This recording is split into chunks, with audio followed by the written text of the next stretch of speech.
Leichhardt 2. Crossing the finish line for Leilani Turpin St George Club. She looks like she had a comfortable race, which is great to see. We're just warming up in these first heats of the day. Potentially Shoalhaven's Iris Golan may have had a bit of an issue, maybe a technical issue. She's well behind the pack now. I don't think her qualifying time is going to meet that of Carmel Taylor's Leichhardt 1 time, which means Carmel may well be in that semi-final. So Shoalhaven's Iris Golan completing race 48.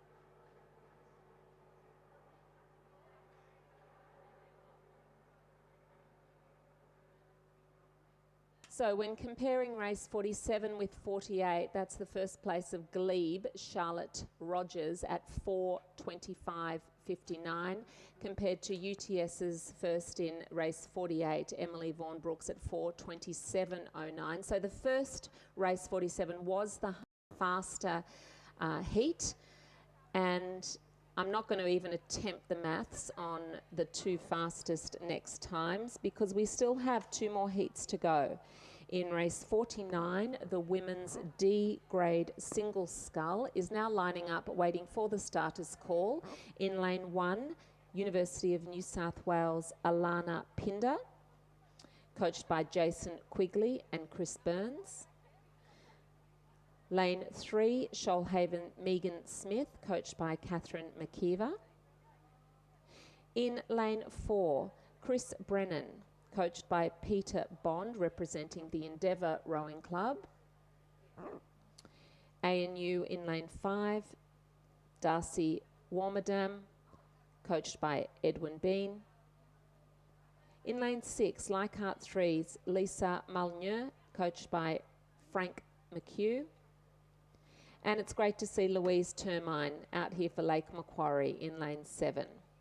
Thanks for making the trip down to all of the Lake Macquarie crews. Great to have you here.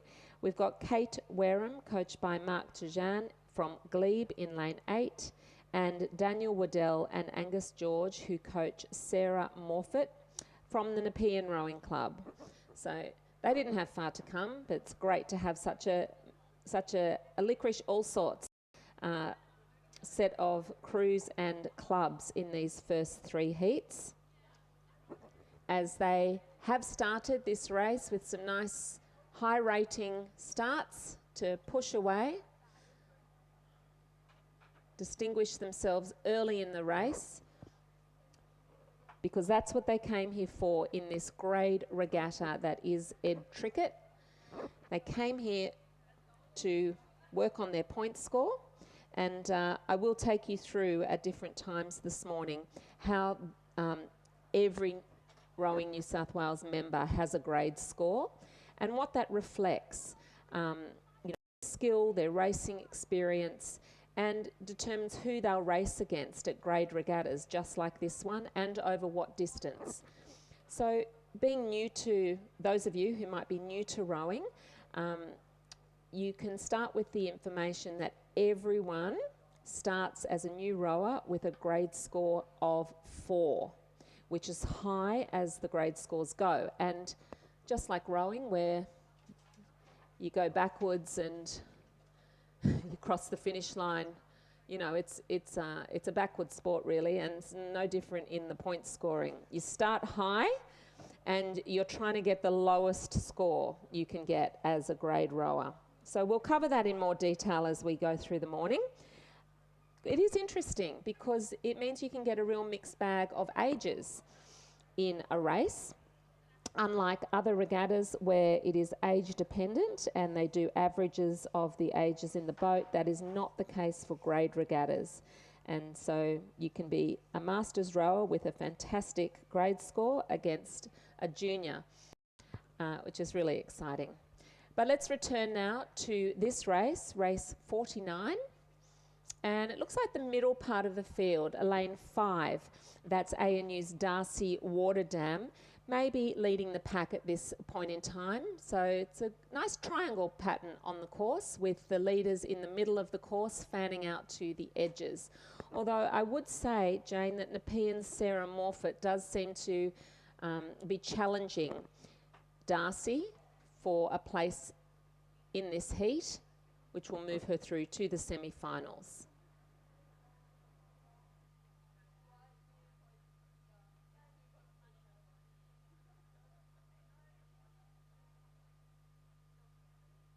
So as we turn to this race, I feel fairly confident in calling that it is Darcy Waterdam from ANU who is leading in this race at the 500 metres. But I'd hazard a guess to say Sarah Morfitt in Nepean's lane 9 is going to place in this race, as well might Lisa Mulnier from Leichhardt 3 and Louise Termine. Looks like she is in a good position here with half of this race to go to challenge for a place. But it is Darcy that seems to be striding out now. She might say this is where it all matters as they come into the final quarter of this race. But it's the rhythm and power that really are coming together here for Darcy. And it's going to be an emphatic win for her in this heat from ANU in lane 5. And followed by lane 6's Leichhardt, Lisa Mulnier. And lane 2's Megan Smith from Shoalhaven. Sarah Morfitt may well cross that finish line to secure a place in the final. But right now, for those at home listening to the live stream, it is an emphatic win for Darcy Waterdam from ANU as she crosses the finish line 7 to 8 lengths ahead of lane 6. That's going to be Leichhardt 3's Lisa Mulnier. But over there, let's not discount Megan Smith University of New South Wales, Alana Pinder in lane 2. I think she has come... She's made the last part of this race hers. She is going to cross the finish line. Congratulations, Alana. You are in the heats, as is, very well done, Sarah Morfitt in lane 9, where lane 7's Lake Macquarie, Louise Termine, and lane 4's Endeavour, Chris Brennan, really fought that last position out. Whether it qualifies them for time, we are going to wait for the official results. And Shoalhaven's Megan Smith crossing the finish line, a couple of boat lengths ahead of lane 8, Kate Wareham from Glebe. And Kate's got a lovely posture and stroke as she finishes the race crossing the finish line. Very well done to you, Kate. That looked lovely. If only I could row a single scull, Jane.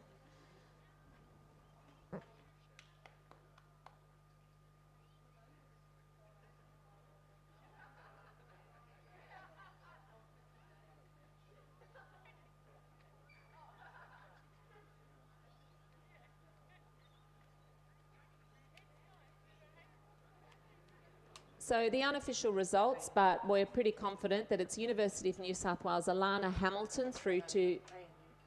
I beg your pardon?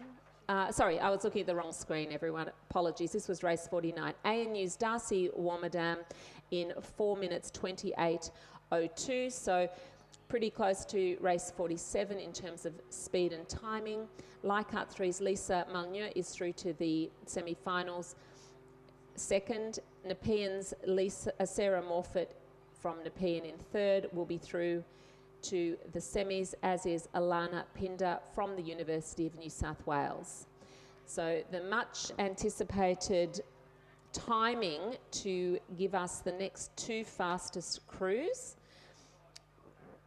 will be determined after race 50. Race 50 is the heat 4 of the women's D grade single scull. It's a 1,000-metre race. We're at 8:20 on your program, so timing is immaculate for all the volunteers, BROs, starters, athletes, coaches, and those people helping at the back paddock. You are doing a brilliant job at keeping this regatta on time, as they have commenced race 50, heat 4 of the women's D grade single scull. Over in lane 2, the University of New South Wales Alana Hamilton, coached by Justin Quigley and Chris Burns. Lane 3, ANU Caitlin Grant, coached by Edwin Bian. In lane 4, North Shore's Mary Walsh. And that's a good example of a masters rower in a women's D grade single scull, because she's up against university students Kira Bailey, coached by Justin Quigley and Chris Burns from the University of New South Wales, in the middle of the course. And it is currently lane 6's Lake Macquarie's Alea Herival, coached by Jane Ferguson Palmer, who seems to be in lead. Although we'll get there in a minute, it looks to be lane 9 that's currently out in front for those on the live stream. Although lane 9 has just had a close encounter with the boys on the far side of the course, so that might slow down Jess Brown's progress there from Askham. And coming back through to lane 8, Glebe's Catherine Maxwell. And in lane 7, Shoalhaven's Miller Martin, coached by Catherine McKeever. Oh, that's good to know. Jane just fed me some useful information that Catherine Maxwell is the president of Glebe Rowing Club. She's in lane 8. She may not make this one through to the semi-final, but I'm happy to report that it looks like the middle of the course, lane 6, Lake Macquarie's Alea Herival, and in lane 2, University of New South Wales Alana Hamilton, followed by lane 9, Askham's Jess Brown, are going to be the qualifying boats through this race. But it's interesting, Jane, it looks like the rower in lane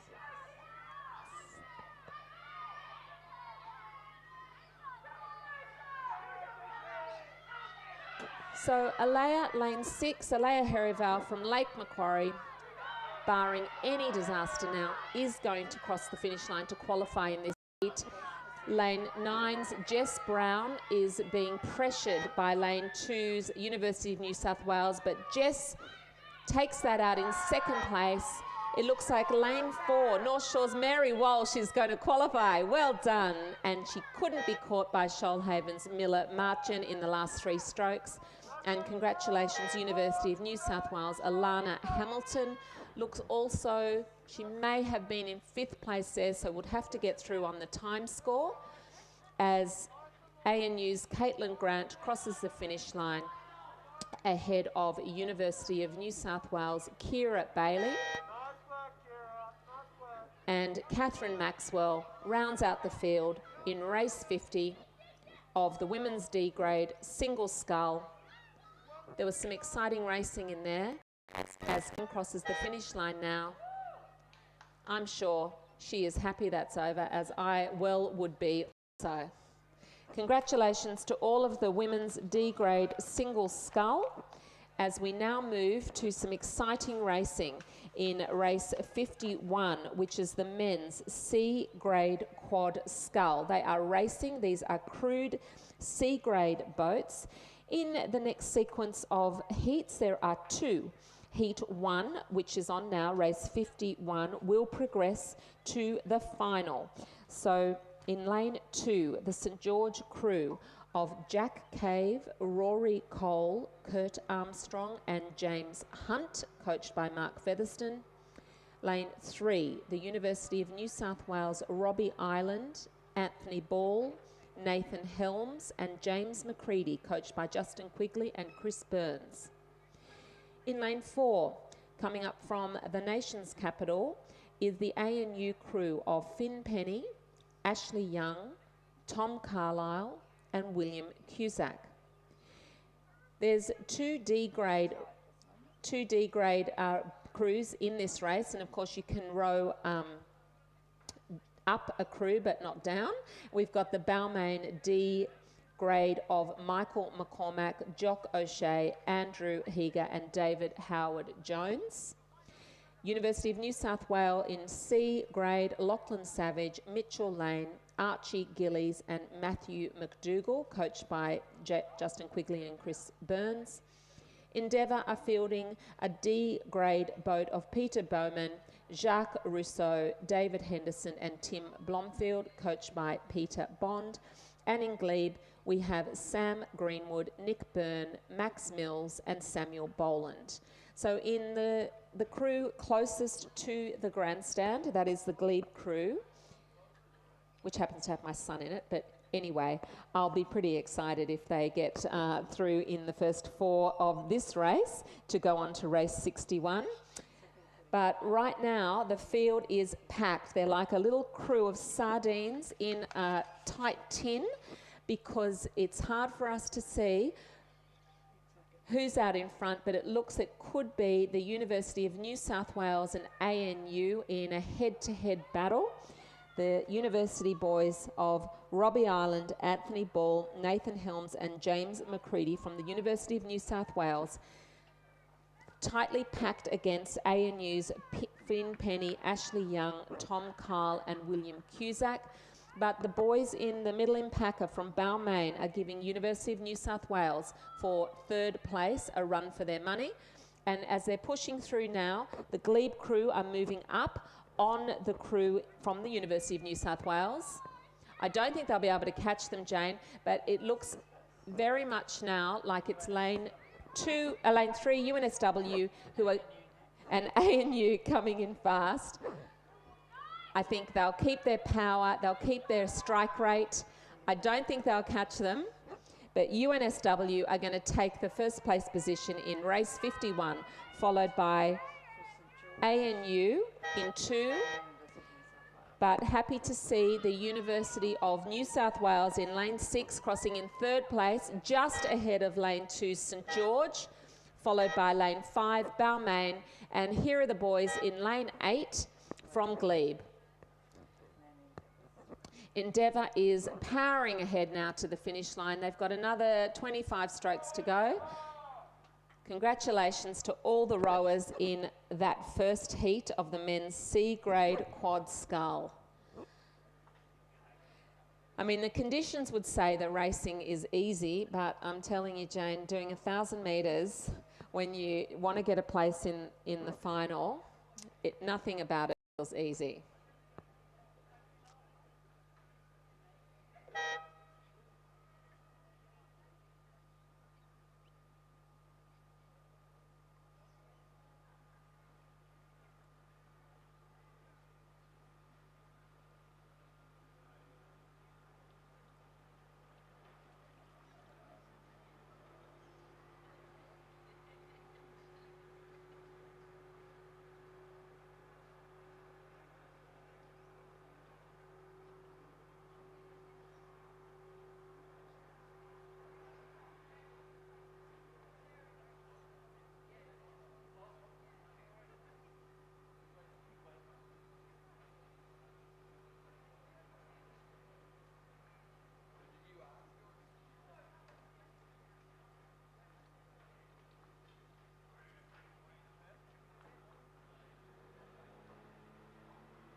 See me.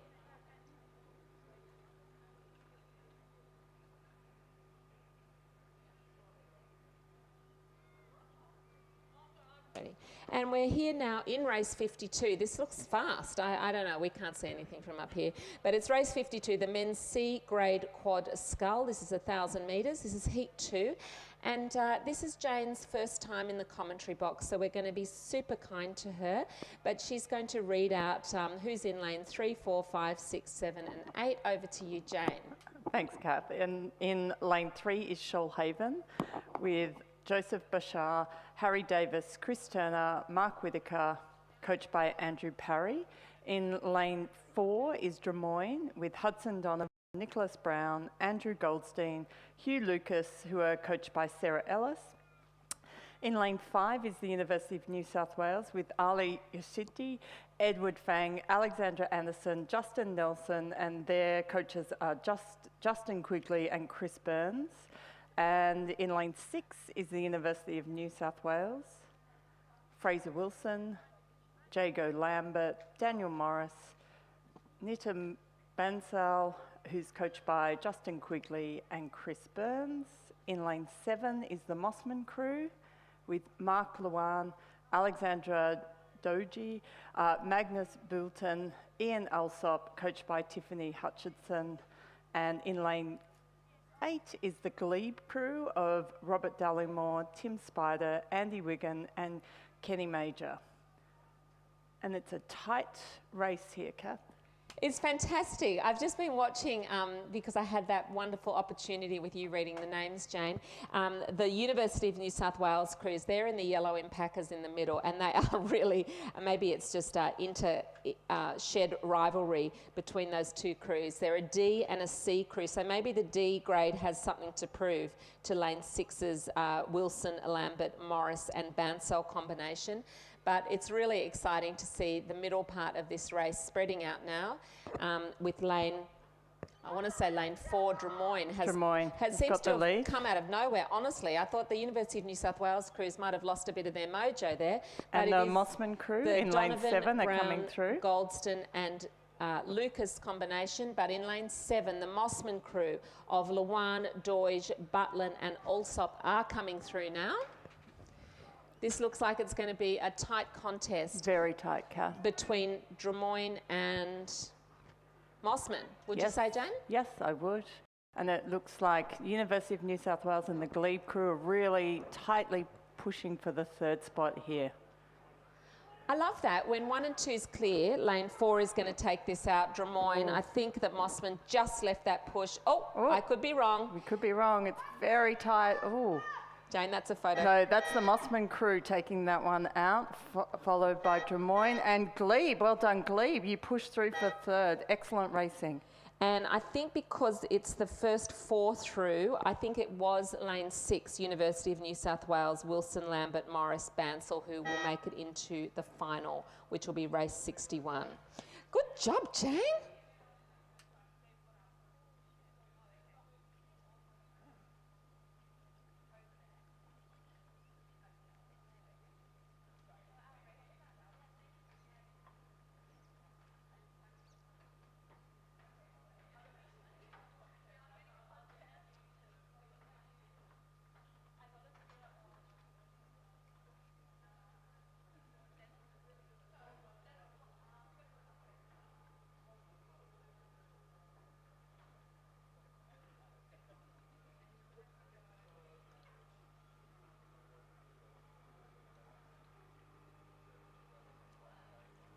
So the official results there in race 52 are that's the men's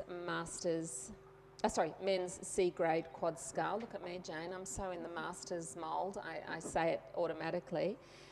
The official results. That's your master's brain. Yeah, old. Is the Mossman were the winning crew in that race at 3 minutes 15.91. I can't tell you how that compares to the heat before, but the crews that are through to the final are Mossman, Drummoyne, Glebe and the University of New South Wales Wilson crew. And that will also put race 51, they'll be pitted up against University of New South Wales Island crew, that's Robbie Island, ANU, University of New South Wales Savage crew, and the fourth place it was St George's, Cave, Cole, Armstrong and Hunt. So that looks like the 8 boats in race 61 final, and the next fastest crew, we don't know who that is yet. We will come back to you with that. The boat holders are lying up there. I would not like to do that job, Jane, boat holding. So a big shout out to the brilliant volunteers who lie themselves prostrate up at the 2,000 metre mark. So this is a 2,000 metre race as we cross to The Paracoxus pair, race 53. which is the Paracoxus pair. And it's 2 community crews in this event. That's right, Jane. We see these rowers frequently on the course. That's Catherine Varkowski, Alexandra Bailey-Coleman, coached by Liam James, and community in lane 6, Jack Calderon, James Johnson, coached by Barbara Ramjam and Liam James and Robin Smith. So this is a 2,000 metre race, the Paracoxus pair. Community rowers are at the start line being held by the starters on the blocks. I guess this is all about pacing yourself over 2,000 metres, Jen. I mean, have you ever rowed 2,000 metres? No. I think I could barely do it on a bicycle. And a reminder, if you are on a bicycle today, please wear your helmets. That is a strict and enforceable rule out here at Cirque. And if you have a dog, you need it to be on the lead. Oh, look at you. I read the rules. Jane's a teacher. She prepares for all her classes, and she was very good to help me out here. Because this is a grade regatta, there will be medals for first, second and third. And for those of you who fancy a spot in the commentary, you are more than welcome to come up here and join. And an invitation to anyone out there on the back paddock, if you feel like you've got something to say, we would love to hear about it up here. Come up for an interview spot. We've got some snakes, lolly snakes, not real ones, that we can give you as your reward and prize. It makes the commentary a little bit more interesting for those on the live stream. As you're sitting down to have your morning coffee and brekkie, thinking that it's very bright outside, you have not slept in. It is thankfully for all rowers a blessed relief that daylight savings allows us to row in the daylight. A little bit of light, Kath, in the morning. A little bit more light at the end of your row, maybe. So Jane and I are both masters rowers. Jane is at Glebe but rows for Sydney University Women's. What's happening there, Jane, with that old shed? Not much. So Glebe have been amazing and very tolerant letting us in because we're probably a little slower and a little older and holding them up a lot. But they've been so welcoming and lovely letting us in. Isn't that awesome? 2 sheds that are side by side. So the Sydney University Women's Rowing Shed is below the restaurant, which is that still there? Jane's having her breakfast, so I will continue my ramble. I think No, the restaurant's been closed since prior to COVID. Okay. On Blackwattle Bay. We just navigate the construction vessels for the fish markets now. Ah, yes, and Glebe recognised the plight of the rowers and kayakers from the shed next door. Not the kayakers are still going No, not up? the kayakers. They've got a different, I think they've got a shed that they're hiring somewhere. Yeah. Okay, so but they recognised that you needed a shed to row out of. Did you move your boats across to Glebe, or did they have enough rack space? How have you managed It's that? very, very tight. We've got an 8 and a quad there and a double. And they've been very kind. We've been using their boats and their facilities. Do you proudly put on your Sydney Uni Zudi, or do you sometimes feel like you should wear a Glebe Zudi just because you're boating out of their shed? Absolutely.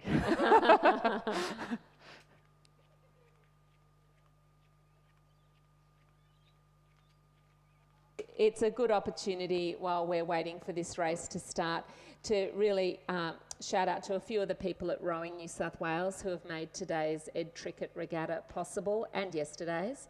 And that's Steph, who is stepping in currently for Owen Nix, who is on leave to look after his little bubby. And I think everyone's really excited, Owen, to have the idea that you're soon to be returning. But Steph and Paige, Melissa, who leads that team with such humour and joy, thank you so much for your leadership of Rowing New South Wales. To EB, who's not here today, but to Neve and Sam and Nick and the team at Rowing New South Wales who have really put together this regatta. And Kath, the Paracockless pair, race 53 is underway, so they're starting their long journey down that 2,000 metre course. I mean, I think they're very brave, not only to be doing, a 2,000 metre race, but also the pair is notoriously swimming. It's a swimming race, really, for me at least. But you've got to have really good balance and understand how your partner in this boat, controls the slide, comes up to the catch, drives at the catch to the power on to move that boat forward. I mean, you've got to kind of get that timing is everything, right, in this boat. And I really, to any pairs rower, is fantastic to be able to keep this boat upright and moving forward or backwards. And it looks like at the moment the crew of Catherine and Alexandra are in the lead. Catherine was the cox at North Shore for some time. She's a fantastic cox, as well as obviously a skilled technical rower. But I think when she was a student at UNSW that she did some coxing for us. And it's great when a rower can be a cox because they really understand what they're asking the rower, the crew to do in a race. And I think every rower's probably had a go at being a cox. Jane, I don't fit in the cox's seat. I find it extremely uncomfortable.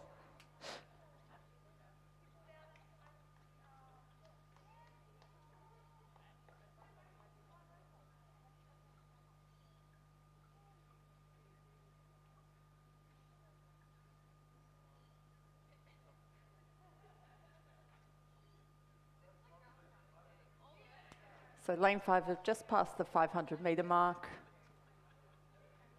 And they're journeying down. So 1,500 to go, is that what we're... 1,500 to go. Because I mean, far out, that's a world record if they had 500 to go. Sorry, no, they've just done 500 metres. Yeah. Sorry, my apologies.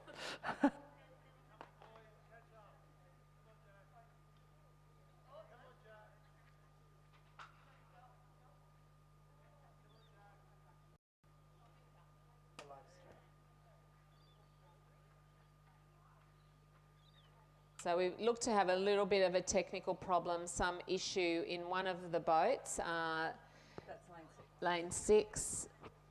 Jack Calderon and James Johnson hit some kind of snag and stopped.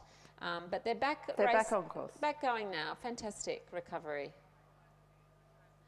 It's easy if you catch a crab in this boat or have any technical hiccup like a gate or rigger coming loose.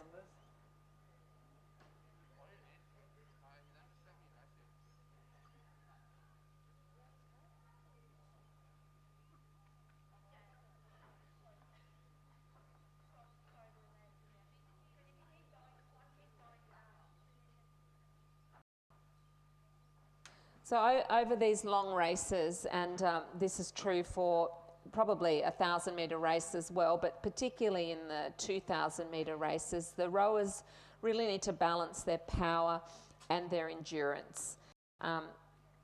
This is a leg sport, and using a powerful leg push to kind of get through the middle part of these races, coordinating the legs with the upper body and the arms in the drive makes the stroke effective.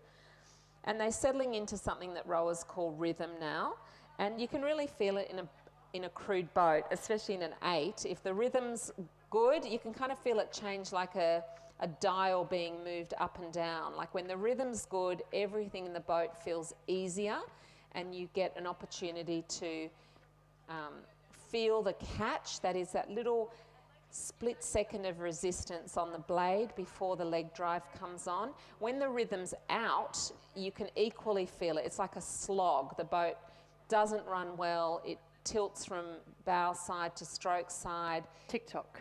Oh, is that a TikTok? That's the master's version of TikTok, is when the boat's, you know, just all over the place. And it's basically got to do with the rhythm. And, you know, thousands and thousands of metres of training and repetition in the water, perfecting the technique. Really, the constant theme through all of that is rhythm. And when rowers have it with each other in the crew, you can feel it. And that's when you hear phrases like the run on the boat is good. And even though endurance, willpower, all of that's important, it's the rhythm which makes the row enjoyable.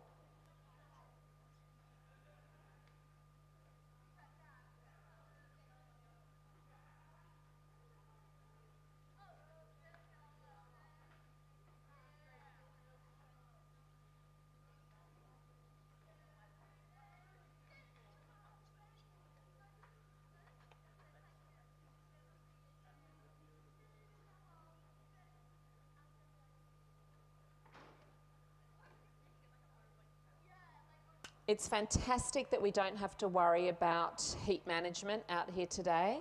Some of the regattas that have happened here over the summer have been, as you know, scorching, but the conditions are just so beautiful today for rowing.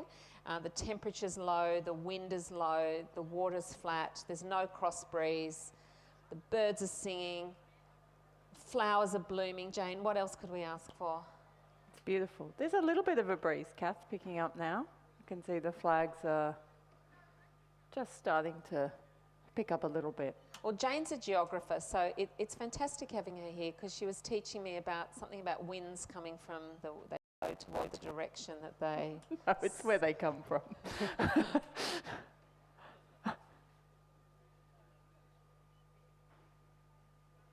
And in our Paracoxus pair, we have lane 5, Catherine and Alexandra still in the lead, and it looks like they're coming up to the 1,500 metre mark. Yep. They're 500 to go.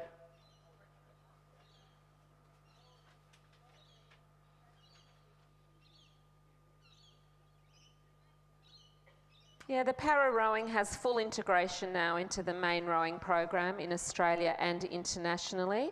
And it was the 2008 Beijing Olympics that saw the introduction of this category as an Olympic sport, where athletes can compete internationally at the very highest levels.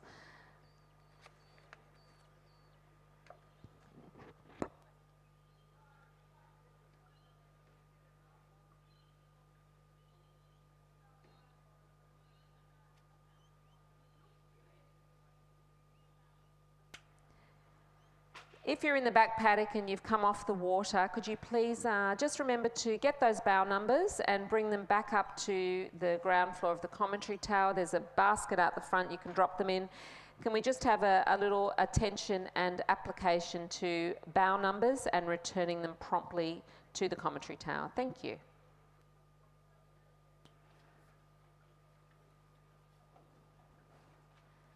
And we're just moving to the last stage of this race. So the community crew of Catherine and Alexandra are coming up with 250 to go, followed by the community crew of Jack and James.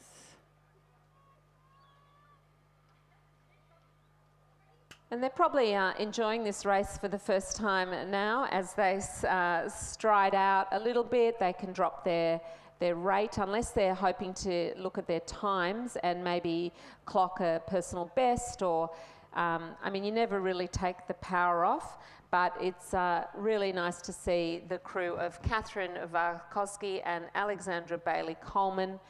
In the last 20 strokes of this race, they're in the red buoys. Got a nice rhythm as they come into the last 10 strokes of this race.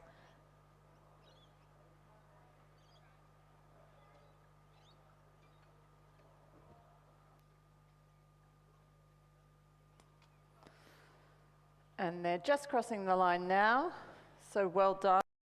Community crew of Catherine Varakowski and Alexandra Bailey taking out that race. Well done, crew. And coming up for second, just in their last 250 now, is the community crew of Jack Calderman and James Johnson.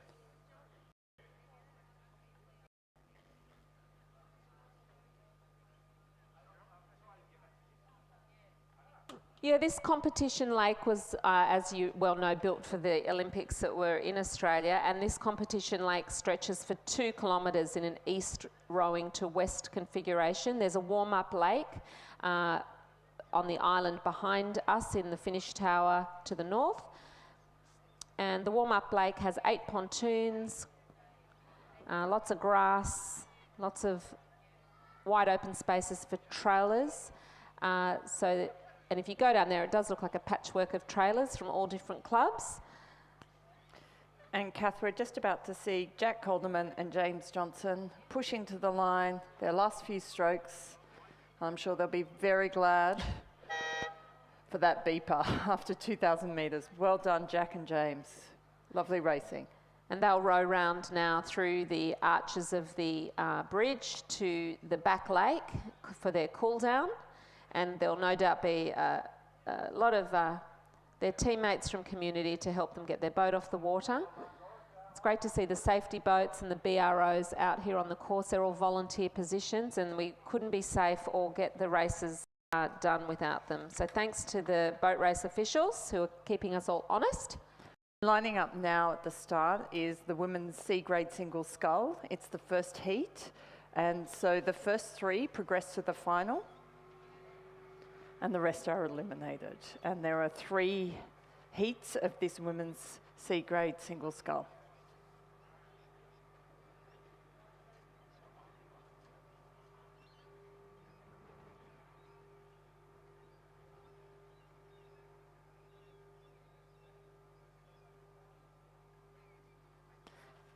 And lining up for this race in lane 1 for Drummoyne is Emma Malkar. In lane 2 is Sydney University Kira Beasley. In lane 3 is Askham Sammy Rollibard. In lane 4 Drummoyne Freya Warner Van Dyke. In lane 5 Nepean is Maya Edwards. In lane 6 Leichhardt 3 is Olive Jacks. In lane 7 Leichhardt 2 is Harper Kepi. In lane 8 for Lake Macquarie is Trudy McDonald. And in lane 9 for Glebe is Jacqueline Harris.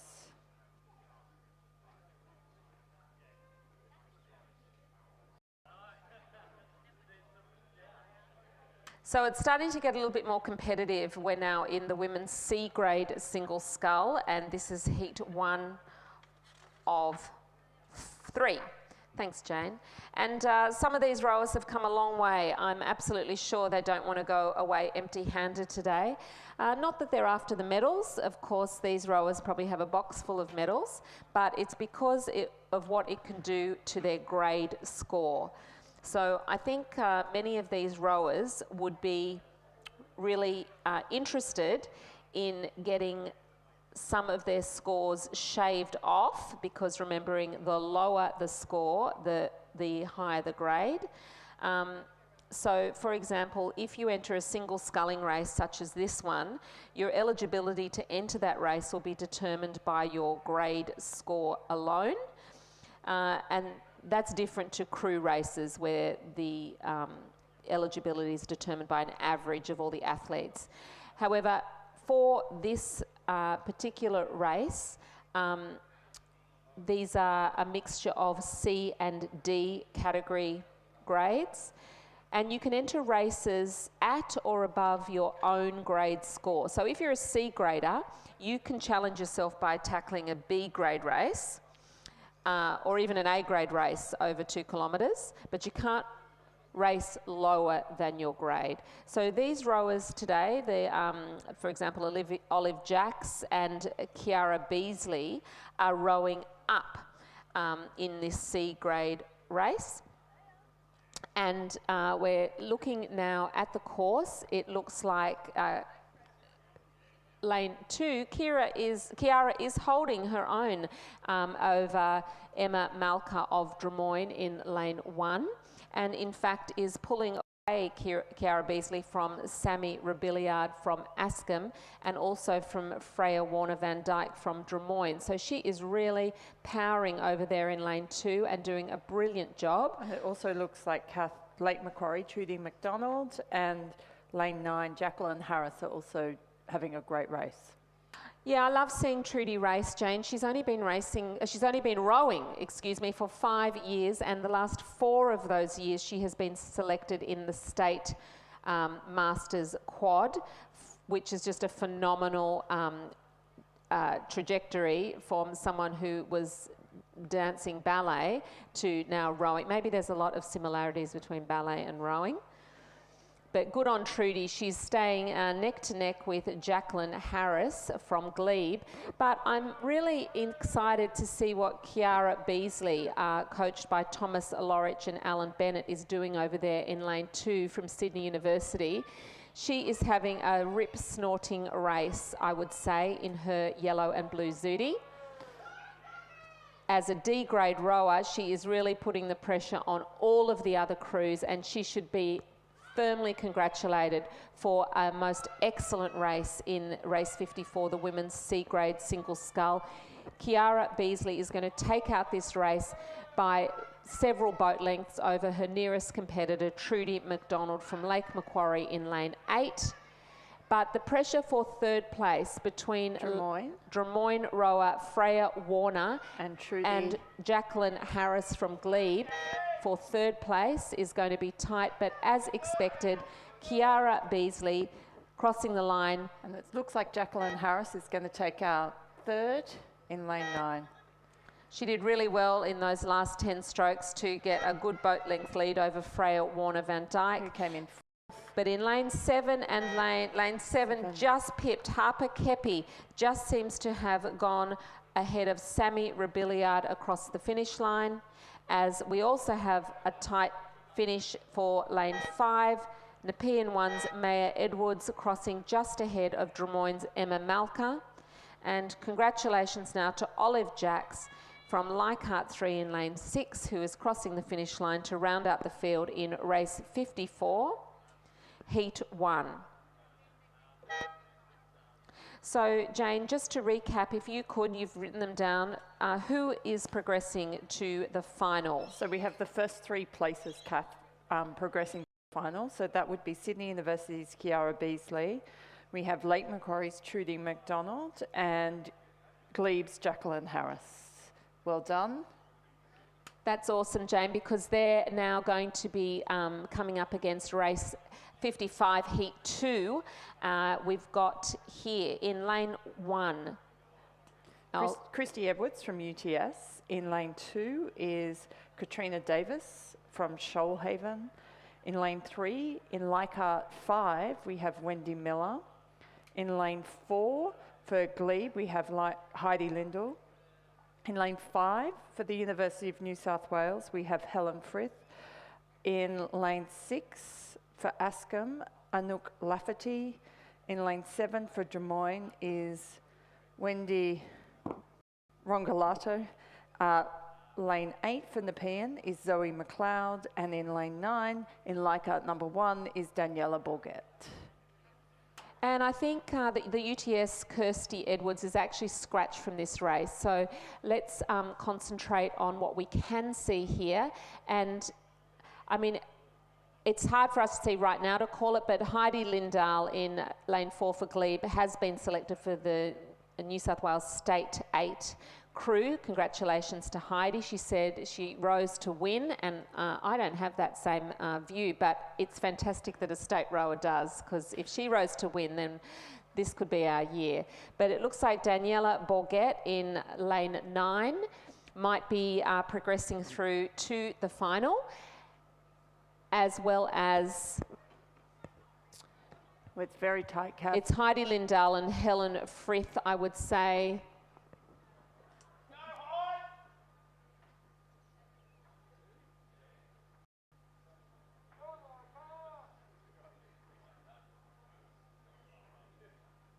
So at the moment, it looks like lane 5's University of New South Wales' Helen Frith is leading the field, but she's being pushed ahead firmly by Katrina Davis from Shoalhaven, but not forgetting Heidi Lindahl in the mix there, who's going to secure a 3rd place position. It looks like Daniela might just scooch that in 4th place. But she may be knocked out and not make it through to the final. That'll be a disappointment for her, as we congratulate the University of New South Wales' Helen Frith, who has won this heat. It's a very tight finish, but lane 2 made it across. That's Katrina Davis, just ahead of Glebe's Heidi Lindahl. And Daniela Bourget's just come in 4th place, Jane. I don't think that's going to progress her through to the final, unfortunately, for today's not her day here. So she'll have to come up and give a guest commentary, Daniela. Lane 3's Wendy Miller has finished ahead of Drummoyne's Wendy Roncolato. Congratulations, Wendy. Nepean Zoe McLeod, a boat length ahead of lane 6 Askams and Nook Lafferty. We'll get some official times for you there, but that was a slightly slower heat than race 54 ahead. So Kiara Beasley, who's a grade D, maybe not for much longer, got an official time of 4.03 compared to Helen Frith's 4.09. It was a photo finish in that race between Katrina Davis and Heidi Lindahl, Shoalhaven and Glebe. So we'll get you an official result there. But the first 3 progressed to the final. Excellent.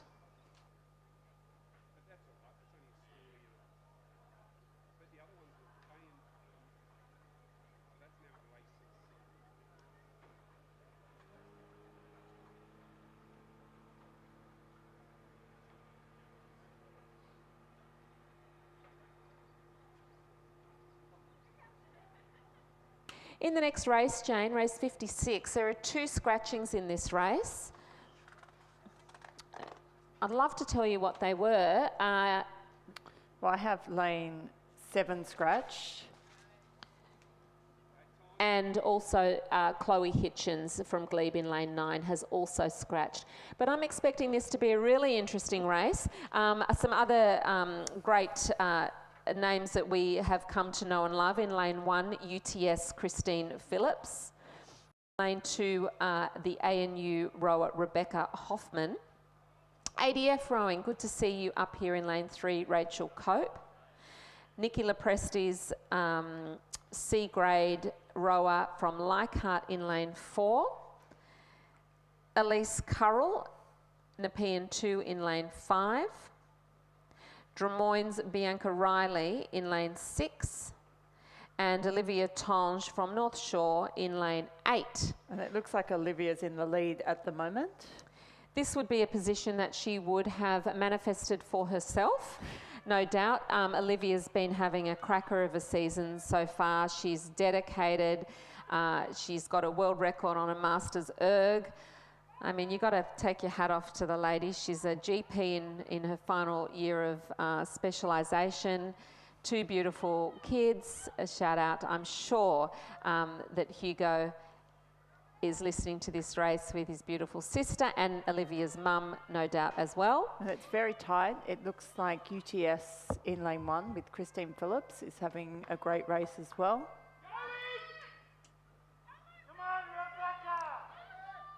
And Leichhardt's Nikki Lepresti also looks to make her mark on this race to progress to the final. But I'm not going to call it too early, because Rebecca Hoffman over there from ANU is putting on a bit of power and upping the strike rate. But it looks like Olivia Tonge is going to cross the finish line in first position, although she'll want to keep that power, rate and pressure up. so that Christine Phillips can be kept at bay. But it is Olivia Tonge who is going to take out race 56, the heat 3 of the women's C grade final. Congratulations, Olivia. It's very tight for second, Kath. It looks like Leichhardt's Nikki got that over Christine Phillips. Beautiful work. ANU's Rebecca Hoffman crossing just ahead of lane 3's ADF Rowing's Rachel Cope, and lane 6 Bianca Riley finishing in her pink visor. Very classy. So for the first 3 going through to the final, that will be North Shore's Olivia Tong, Leichhardt's Nikki Lepresti, and UTS's Christine Phillips. And let's congratulate Nepean 2's Elise Currell as she finishes heat 56 of this 1,000-metre race. The white flag's gone up on the BRO boat. I'll have to get some more information on what that means or looks like.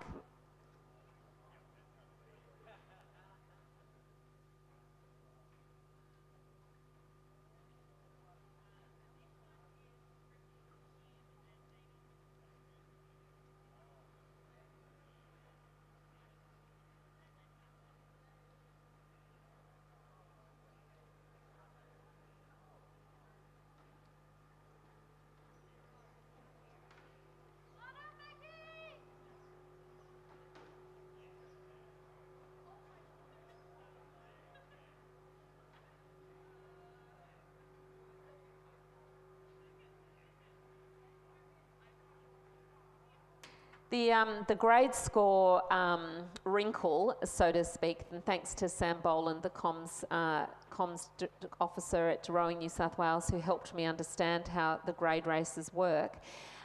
Athletes can hold separate point scores for sweep and sculling events. So dominance, for example, Olivia Tonge is really been concentrating on her sculling this year. Her sculling point score could be quite different from her sweep event point score. So dominance of a particular discipline is reflected in the point score, and I mean, it's technical, isn't it? How you can shave, 0.15 of a point off your relevant score if you win a pairs race.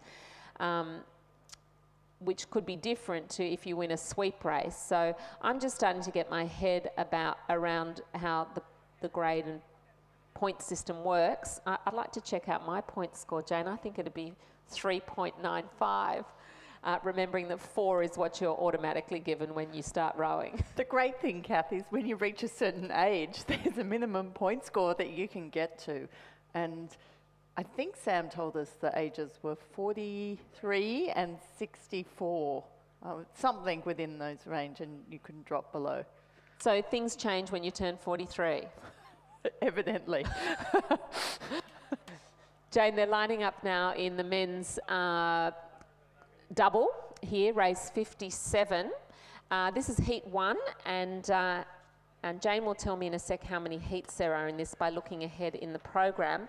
But the first 4 rowers in heat 1 will get through to the final, which is race 80 on the program. Yeah, and so the first 4 will go through, plus the next fastest crew. There's 2 heats of this, Kath. So 2 heats of the men's D grade double scull.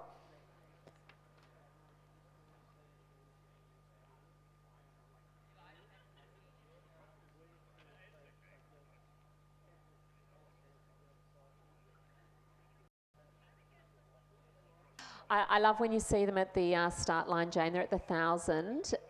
They're just so still up at the catch. I mean, I just love these seconds before a race starts, because you're, fast and slow twitch muscle fibres are going nuts. You just want to get your legs on and get that start packed away and finished. They're nudging up now. Looks like they've got a line. The starter's going to call them at any second. In race 57, this is a heat. It's going to be hotly contested. There are university crews here. They're all D grade. And so in this race, Kath, in lane 1 for the University of New South Wales, we have Justin Nelson and Robbie Ireland. In lane 2 for Leichhardt, it's Robert Titley and Timothy Tyndale. In lane 3 for Drummoyne is Nicholas Brown and Hudson Donovan. Lane 4 for St George is Jack McAfee and Aidan West. In lane 5 for ANU, and they're off. Lane 5 is Damien Jarrett and Stephen Zhao. In lane 6 for Balmain is Liam Dye and Michael Kemp. In lane 7 for Shoalhaven is Chris Turner and Mark Whitaker. And next to them in lane 8 for ANU is Timothy Rathel and Christopher Woods. And in lane 9, closest to the grandstand for the University of New South Wales, is Ali Yaksidi and Edward Fang. Yeah, it was a good clean start for all the crews, Jane. There's a lot of firepower in these crews. They will be pushing as hard as they can from the starting block. They'll probably set out at a high strike rate, maybe 36, 38 strokes per minute. I would imagine they would settle their rate down after about 20 strokes. They would have a race plan. Each of these crews would have had a detailed training and strategy and a race plan for today, which they're now executing. And that's what's going to set these crews apart from each other, is who is going to execute their race plan to the highest standard and to the closest. And some are doing it better than others, Jane, but that's what we want, right? We want a separation in the field. We want to extract the fastest rowers so that we get a good final. Don't laugh at me.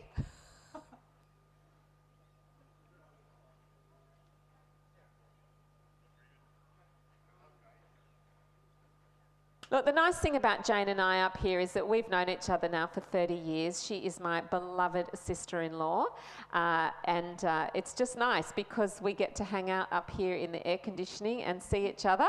Her son William had his 21st last night, so he might be a bit dusty, but we're fresh, aren't we? We're fine.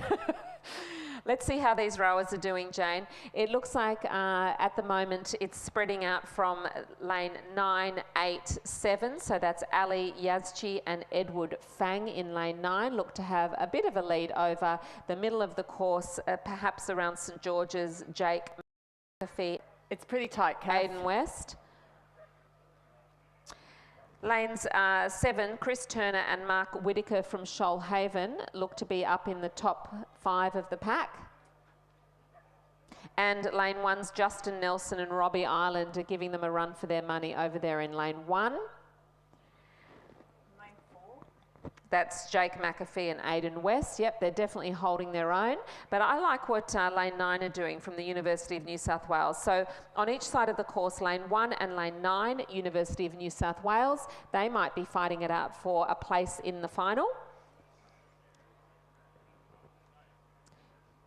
And lane 4, St George's, Jake McAfee and Aiden West are stamping their authority on this race, though the impacker of Shoalhaven's, Balmain, Liam Dye and Michael Kemp are now winding up to come into the finish.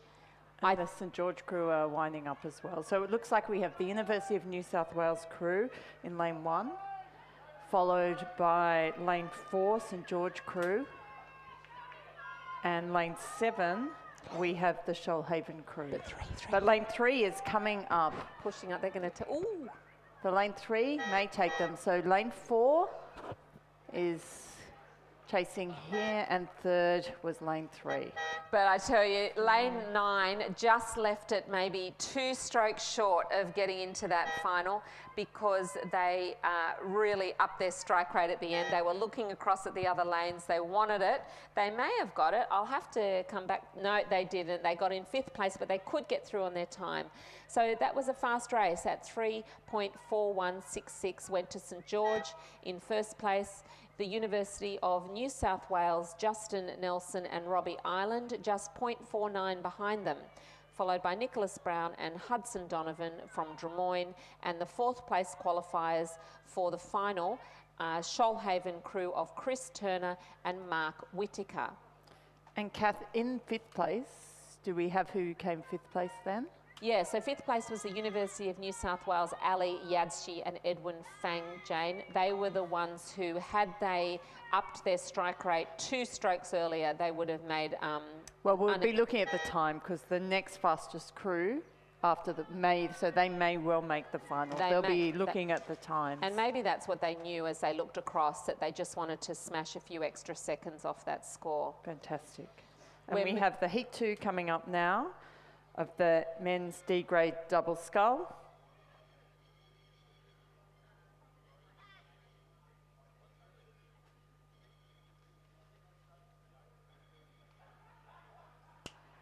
Thanks, Jane. The conditions are really still really beautiful here. We can see the boats on the course and the lineup of the race after that.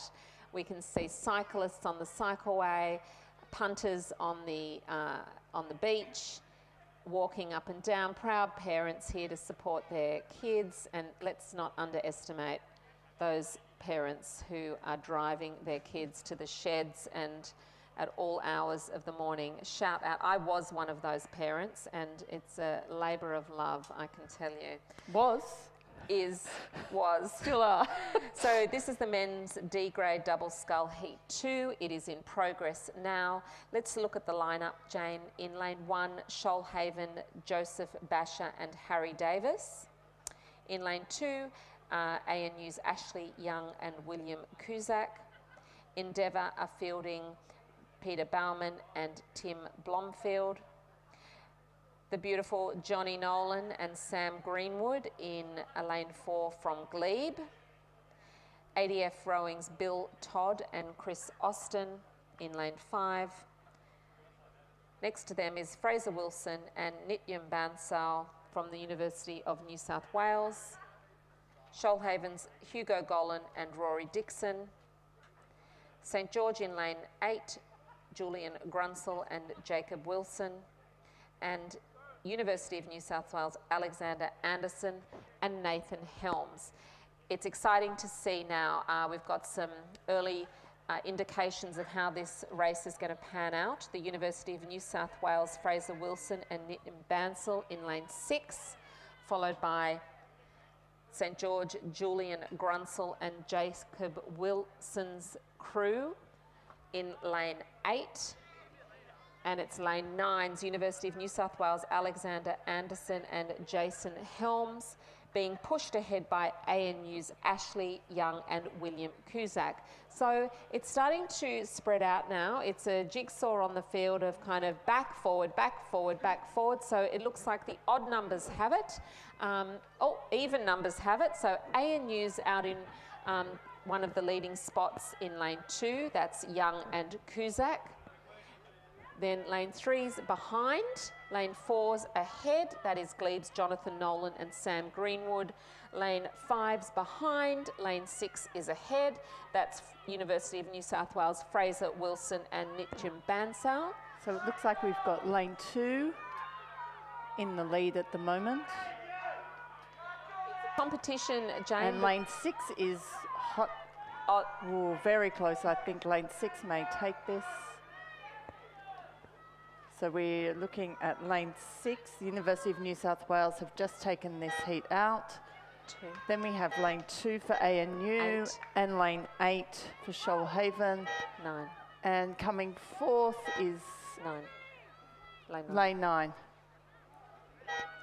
And Johnny and Sam might be a wee bit disappointed there, coming through in 5th place. However, on times, they may scrape into the final, which would be fantastic. So the unofficial results are it's a 3:42 final for this one, so 1 second slower than the final than the heat before, and it looks like University of New South Wales, ANU, St George, University of New South Wales, and Glebe in 5th. It will be a competition for the last spot in the final between Glebe's Jonathan Nolan and Sam Greenwood and the University of New South Wales Ali Yadzi and Edwin Fang. So whichever of those 2 boats has the best time will fill out the field in lane 9 of the final, which will be race 80 on your program. But another exciting race, no time for us to draw breath, Jane. We've just started race 59, which is the women's D grade quad scull.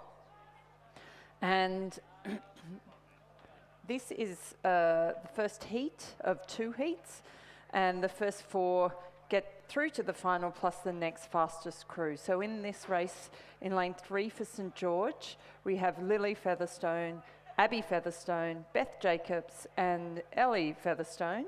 and they're coached by Mark Featherstone. I think that's a family affair there, Jane, you could say quite I think confidently. so, the Featherstone crew with Beth Jacobs. In lane 4 for Shoalhaven, we have Mary Ambos, Iris Gollum, Miller Martinick, Megan Smith. In lane 5 is the Leichhardt number 1 crew, is Lisa Mullinax, Chanel Stokes, Kate Whitting and Carmel Taylor. In lane 6 for ANU, we have Emma Gubbin, Jacinta Essam, Caitlin Grant and Carly Newthaway. Lane 7 for the University of New South Wales is Sunny Park, Elizabeth Rafkin, Samantha Backler, Georgina Browning.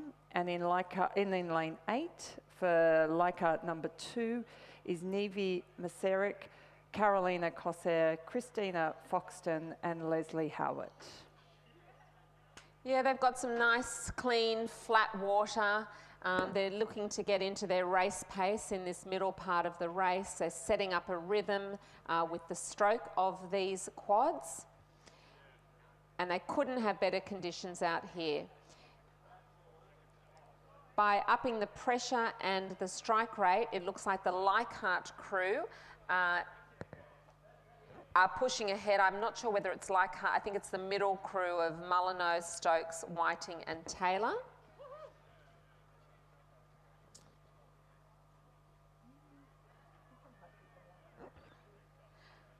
But it's really a race here between St George, the Leichhardt crews, ANU and the University of New South Wales. It looks like the Shoalhaven crew are probably not going to place in this race, but you know, someone has to come in the final spot, right, Jane? That's usually me. That's usually me. But this is very tight, Kath. It does look at the moment like the Leichhardt crew number 2 is in the lead. Yeah, I mean, it's when you get into that part of the race where you're covering your puddles, that means that the stern of the boat moves past the puddle made, the bow of the boat moves past the puddle made by the stern, and you start to take that edge out into the front of the race, just as Leichhardt 2's crew of Masaryk, Cossa, Foxton and Howard seem to be doing right now. And the St George crew are coming through as well. The Featherstone gang. I mean, they might have a natural rhythm together because they're all from the same, you know, genetic pool, but it does look like that in Packer over on the far side of the course from St George of Lily, Abby, Ellen, Featherstone and Beth Jacobs. Battling it with this Leichhardt crew, number 2. And you can hear the crowd's going to be very tight for third here. Tied for first and third, Kath.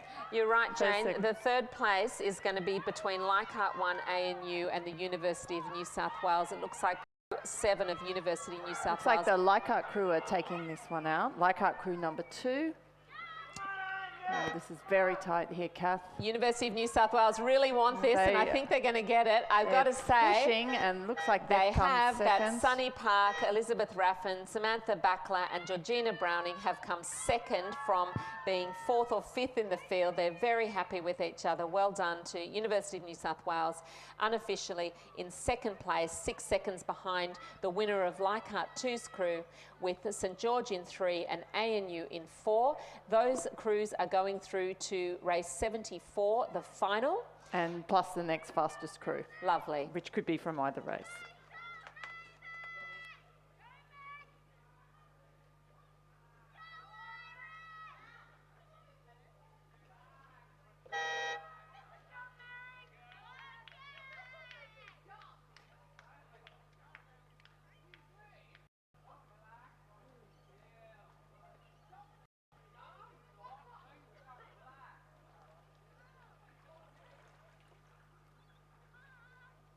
So we're coming now to our final, which is an exciting medal position race. And this is the culmination of the heats that we saw in race 51 and race 52. This is the heats that were for the men's C grade quad scull, and now racing it out in race 61, which is the final. We've got the University of New South Wales, St George, Glebe, ANU, Mossman, another New South Wales crew stroke by Macready, Drummoyne, University of New South Wales, McDougall stroke and Bansell stroke. So looking at this race now, they're coming through the 1500, so they have 500 metres to go. It looks like we've got a clear winner at this stage of this final.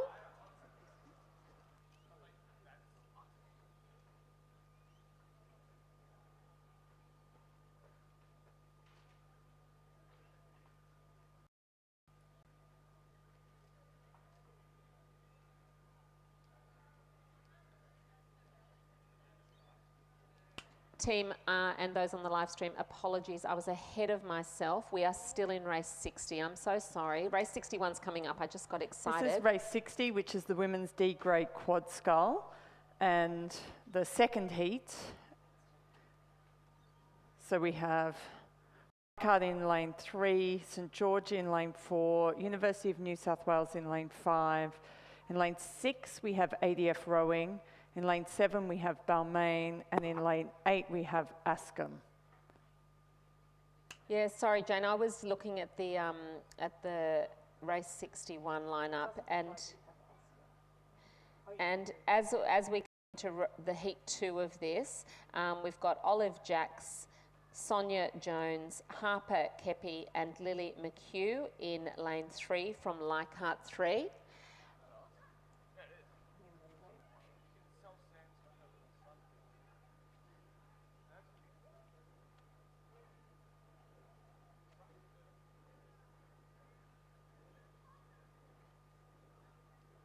But it is lane 5, the University of New South Wales, who are going to take out the first position, qualifying them for the final in this D-grade quad scull. Congratulations to Alana Hamilton, Kira Bailey, Alana Pinder and Elise Courtney, about to cross the finish line in race 60. They've got a sizable 6-7 boat lead over the next 2 boats. Looks like we have ADF rowing and St George, which are battling it out here for second place. The moment it looks like the ADF rowing will be taking out second place, followed by St George, who will be taking out third, and the Balmain crew looks like they will be coming in for 4th place to progress to the final. So those 4 will be those 4 crews progressing to the final. Well done. Balmain throughs Anne Pham, Anthea Waldersey, Susie Tay and Nicola Reid have qualified for the final, which will be race 74.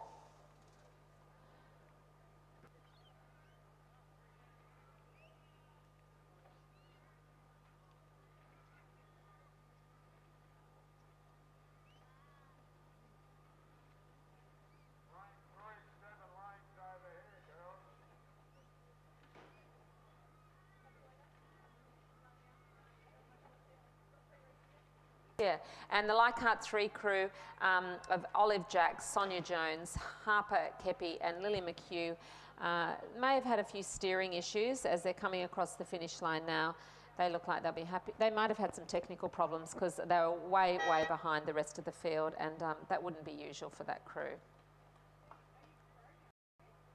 We might get a story on that for you later. But that's the end of the women's D-grade quad scull heats as we prepare now. Now it looks like we should have the men's quad Scull final. I think there's going to be a big break because that final is not due on until 9:55. So we might take a break too up here in the box, go and get a drink and a bit of sunshine, keep our vitamin D levels up. It's freezing in here, and we'll join you back in the commentary box shortly.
And welcome back everyone out there in TV land to the Trickett Regatta Day 2 for the mid-section of the race day. Joining you in the commentary box, Kath and Jane, and we'll be taking you through to around 11 o'clock when Mark Tajan will come and take over from us. So in a moment or 10, we'll be moving to race 61, which is a final of this grade regatta, and that's going to be an exciting race. While I've got a moment, I will just do a big thank you and shout out to the CEO of Rowing New South Wales, Melissa Ashton Garrard, and all of the team at Rowing New South Wales who have put together the structure and format for today's regatta. We've got a lot of volunteers out here making this regatta happen, including the boat holders, timekeepers, boat drivers, Brett and Sharon out there in the safety boat in their red jackets for keeping the rowers safe on the water, and you'll usually find them round down the white buoys at the finish line. So thanks to Sharon and Brett for coming out here on a Sunday and making today's regatta a safe one for everyone. You'll see in the next few races the pontoon will be used, so rowers will come in after their finals and collect their medals, as this is a grade regatta, and they'll all be shaving time off their point scores, their grade scores, and it'll be no different to the men lining up now in race 61, the men's C grade quad scull final. And this is a combination of the boats that raced earlier this morning in heat 1 and 2 of race 51 and 52. Yes, so Kath, in lane 1 for University of New South Wales, we have in lane 1. In lane 2 we have St George. In lane 3 we have the Glebe crew. In lane 4 we have ANU crew. Lane 5 is Mossman. Lane 6 is the University of New South Wales, stroked by James McCready. I think it was James, I'll check that. In lane 7 is Drummoyne. In lane 8 is the University of New South Wales crew. And in lane 9, the other University of New South Wales crew.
Okay, so they're out and racing now, all of the live stream and studio audience here. They're going to be really pushing and keeping the pressure and the strike rate up the whole race. You can see it here. They'd be racing well into the late 30s and trying to extend their lead and pull away. But at the moment, from what we can see in the commentary box, this is going to be a very exciting race. The parallax error up here makes it difficult for us to call who's out in front. We will get a better idea as they stretch through with about 200 metres to go. They've crossed the 500 metres, so they're in the last 500 metres of the race. Let's see if we can look through our binoculars and get a list on this, but it looks like the University of New South Wales crew in lane 9 and 8 seem to be close, with Drummoyne's lane 7, Hudson Donovan, Nicholas Brown, Andrew Goldstein and Hugh Lucas keeping their place. Looks to be in the lead at this stage.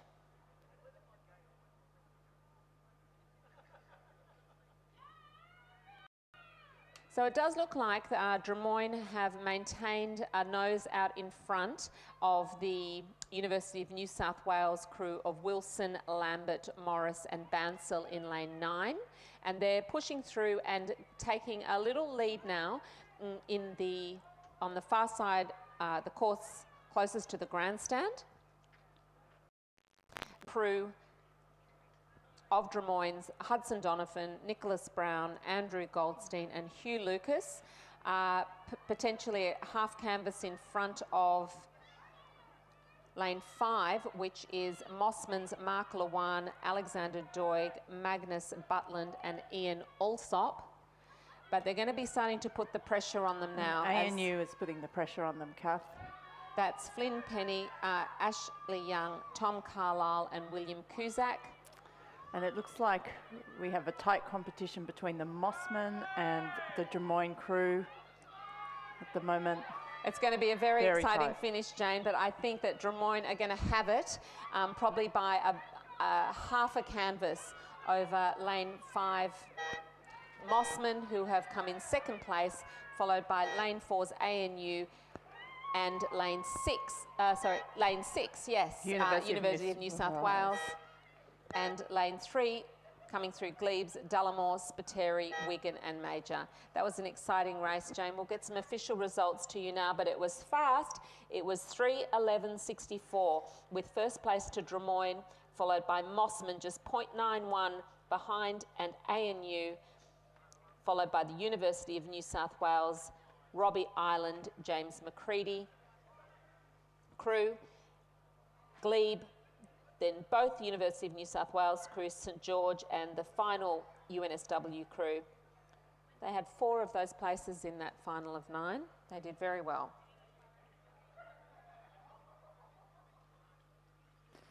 So our next race coming up is race 62, which is the women's C grade 8. And in this, we have in lane 3, the crew from Leichhardt, which is Diane Williams, Susan Huggett, M. Barrick, Amy Van den Hoff, Nikki Lepresti, Jennifer Zonga, Daniela Bourget, Indian Evans, and Wendy Miller. I'd have to say, Kath, that a few of those Leichhardt crew have been selected for the State 8 and the State Quad. So congratulations to Daniela, to Jennifer, and to M, who are all going to be representing the state for New South Wales. In lane 4, we have the UTS crew, and some of this crew will be representing the state. Yeah, definitely, if not in the boat, these are lots of names that are very well known to high-level rowing skill. The UTS crew of Mackenzie, Marconis, Edwards, Phillips, Downey, Heineke, Luff and Olivier, coxed by Jasmine Abella. In lane 5, in the middle of the field, is Ming Yang from Glebe, Sarah Jones, Stella Langan, Emma Bassett, Elizabeth Dorian, Rachel McEwen, Julia Simon and Catherine Poulter, coached by Catherine Maxwell, coxed by her. The Mossman crew of Georgina Sanderson, Jem Lambert, Kelly Ross, Edith DeBoer, Sarah Ahern, Minna Hornby, Kim Lowry. Oh, it's great to have Kim Lowry back. Alexandra Walding, Philip Titterton as Cox, coached by James Taylor. The Askham crew, lane 7, is a D crew, so they're rowing up a grade here, of Sammy Rebillard, Anouk Lafferty, Jessie Campbell, Nikki Adamson, Lara Downer, Ingzi Dive, Sabrina Coxer, Kitty Elias and Ingrid Sabota as Cox. And in lane 8, the Nepean crew of Zoe McLeod, Maya Edwards, Jade Sharp, Genevieve Basner, Ellie Taylor, Sophia Whitelaw, Jessica Harris and Vitty Young, coxed by Elise Currell. So this pack of rowers are going to want to stay fairly close together. There's still a long way to go here, and it's pretty high intensity racing. They want to walk in to first place position here in the women's C grade 8. And they'll be looking to lift the rate as they come into the final 250 metres of this race. And lane 4 are making some real hay here in the centre of the course. They're flying down and making no mistake of their intention here. That's lane 4's UTS crew of Mackenzie, McConus, Edwards, Phillips, Downey, Heineke, Luff and Oliver.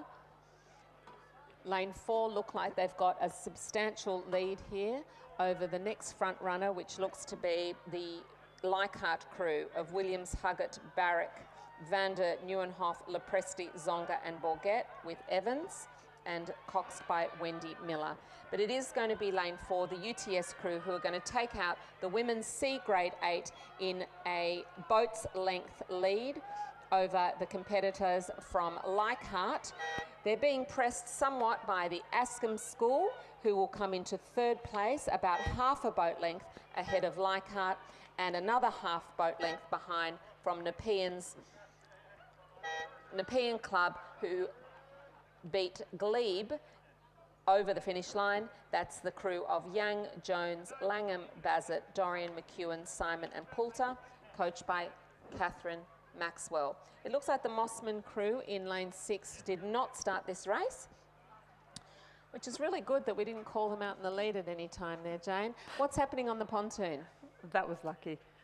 Thanks, Kath. It looks like we've got the medal presentation for our men's C grade quad scull. So for first place, we have the Des Moines crew. Right, just give me a sec. They're not quite ready and their boat's about to flip over. Yes. So they're just waiting to get their medal presentations.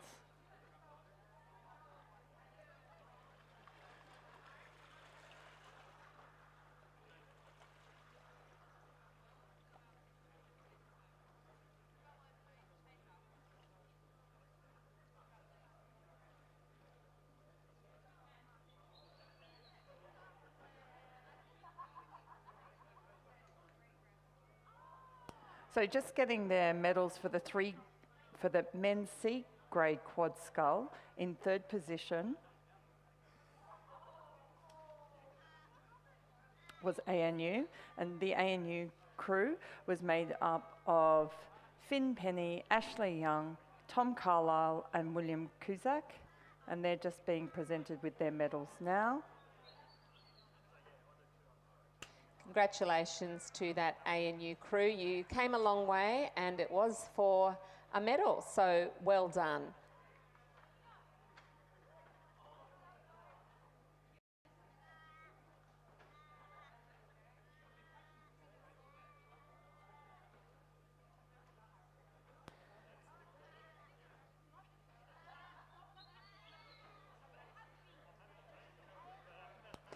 And now receiving their 2nd place medals for the men's C grade quad scull is the crew from Mossman, who is made up of Mark Luan, Alexander Doge, Magnus Boulton and Ian Alsop. And that crew were coached by Tiffany Hutchinson.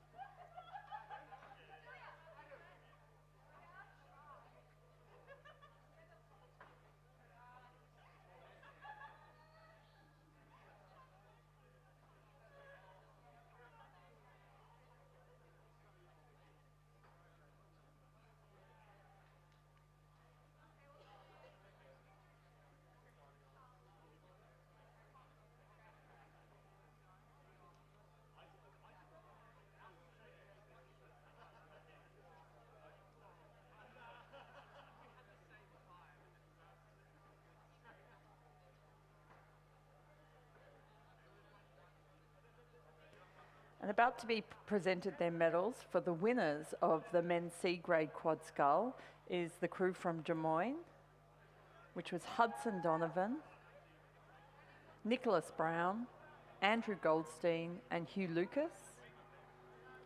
And this crew was coached by Sarah Ellis. Congratulations to the Des Moines crew.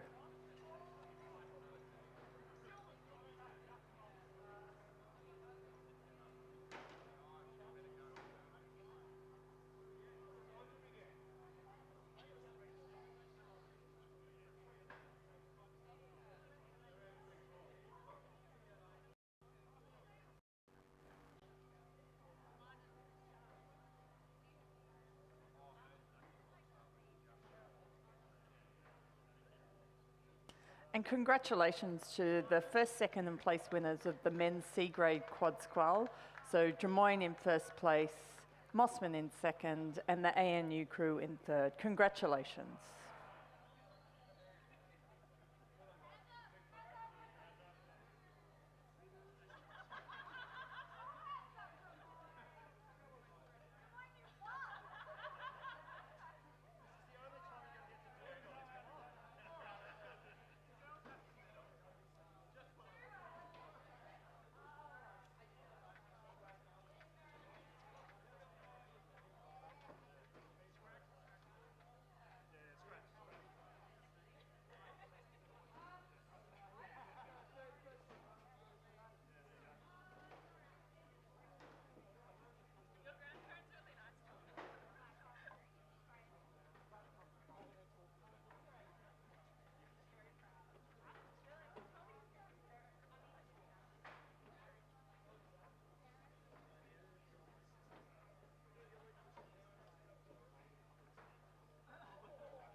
And we're racing now in race 63, which is the women's B grade double scull.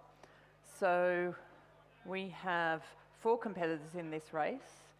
And in lane 3 for Des Moines, we have Poppy Stewart and Emma Malika.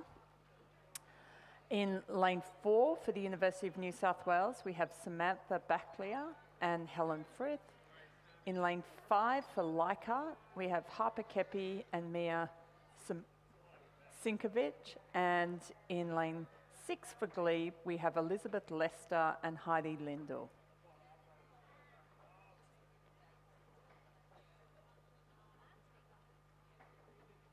And this is a 2,000 metre race, and I believe that's because it is actually a B grade. Would I be right with that, Jane? It's a B grade double scull, which means the A and the B grades race 2,000, and the C grade of Backler and Frith are rowing up, as are Poppy Stewart and Emma Malka from Des Moines. So they're probably using this as an opportunity to hone their racing plan, strategy, stamina, put their fitness to the test as they row in the women's B grade double scull.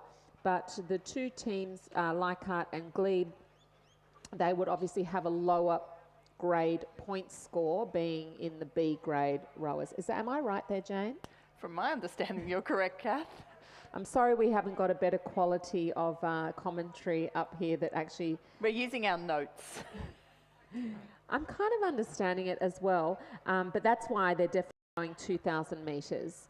And as one might expect, that the B lanes 5 and 6 should be pressing out in front, but who knows, we could have an upset here. It certainly looks like lane 2, which is not even on our race schedule, is out in front. So that's a surprise, Jane. Can you see what zooties they're wearing? No, that's lane 4. That is the UNSW crew of Samantha Backler and Helen Frith seem to be having a stunning race as they have just packed 1,000 metres under their canvas and they're into the second part of the race.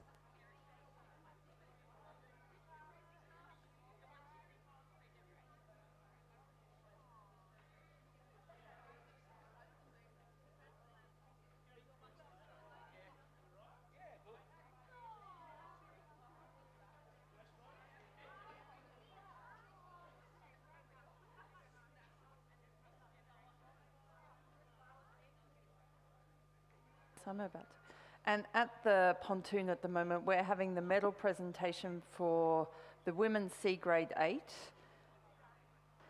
And the winners for this race were the UTS crew of Bianca McKenzie, Matilda McConus, Christy Edwards, Christine Phillips, Bronwyn Downey, Monique Heinke, Jennifer Loof, Charlotte Oliver, and Jasmine Abila. Congratulations to the UTS crew who won the women's C grade 8. And race 63 does seem to be panning out, if the bow numbers and the lanes are accurate, to be the University of New South Wales, a C grade of Samantha Backler and Helen Frith, coached by Jason Quigley and Chris Burns, are having a cracker of a race. They've got a good lead, if I'm calling correctly, over the Glebe crew of Elizabeth Lester and Heidi Lindahl.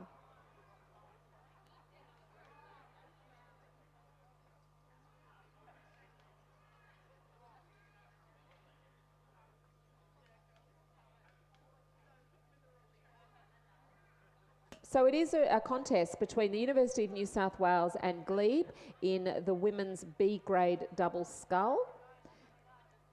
And it might be the case that now Elizabeth Lester and Heidi Lindahl, with their years of experience rowing this small boat, are starting to put the pressure on the less experienced, most likely, crew of University of New South Wales and Backler and Frith. They are head to head coming into the last 500 of this race. It'll be a contest for first place between those two boats. They look comfortable and relaxed with a good rhythm and pace, but let's see how they can finish as they come into the red buoys.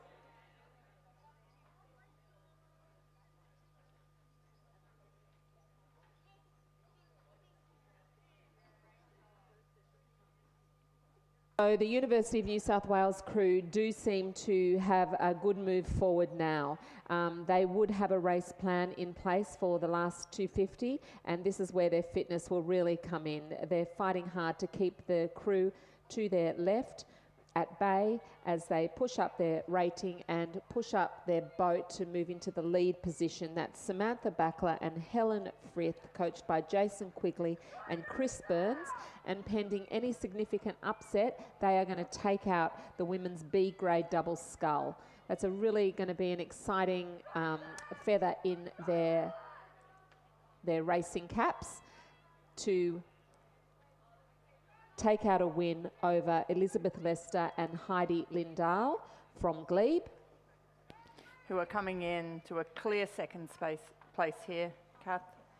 Yeah, there's an ocean of water between the Glebe crew and the following Leichhardt crew of Harper Keppel and Mia Simkovic.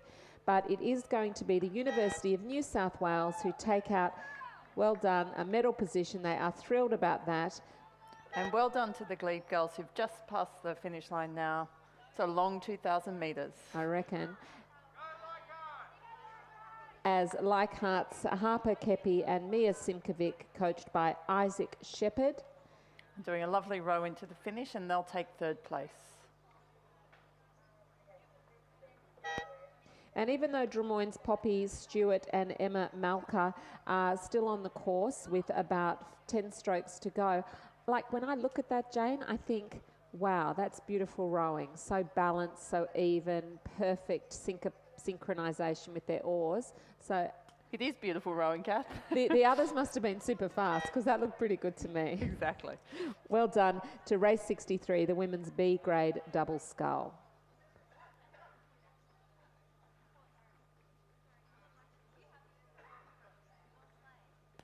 So just to confirm, in the women's B grade double scull, the University of New South Wales crew of Samantha Beckler and Heidi Frith came first in 8 minutes and 6 seconds, followed by Elizabeth Lester and Heidi Lindell from Glebe, and in third, the Leichhardt crew of Harpy Kepi and Mia Simovic. Well done.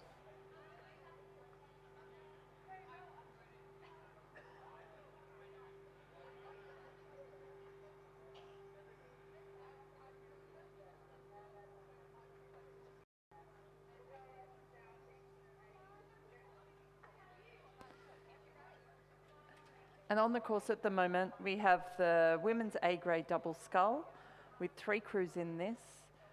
In lane 4 from the University of New South Wales, we have Annabelle Singh and Lisa Matthews. In lane 5, we have Glebe. And in lane 6, we have Glebe.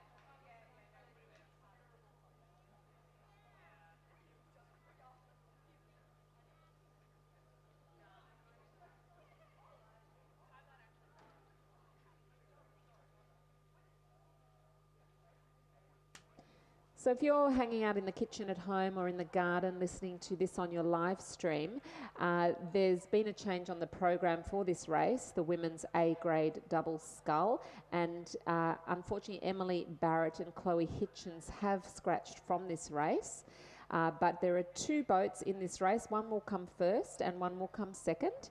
And it is lane 4's University of New South Wales Annabelle Singh and Lisa Matthews, coached by Justin Quigley and Chris Burns. And in lane 6 is the C grade glebe double of Zoe Leisha and Ingzi Dive. So lane 6 with the bow number 6 is Zoe Leisha and Ingzi Dive, competing against lane 4's University of New South Wales Annabelle Singh and Lisa Matthews. Now they're a long way from any chance of us seeing them, but it does at this stage from the camera angle look to be at the 750 Annabelle Singh and Lisa Matthews, who might just have a slight advantage at this time over Zoe and Ingzi. But as they're coming down the course, the conditions could not honestly be better. What a fantastic day we're having out here for the Trickett Regatta. The conditions are near perfect. Jane will probably say there's a slight breeze on the course, but breeze is only because she's not very good at recognising geographic things like that.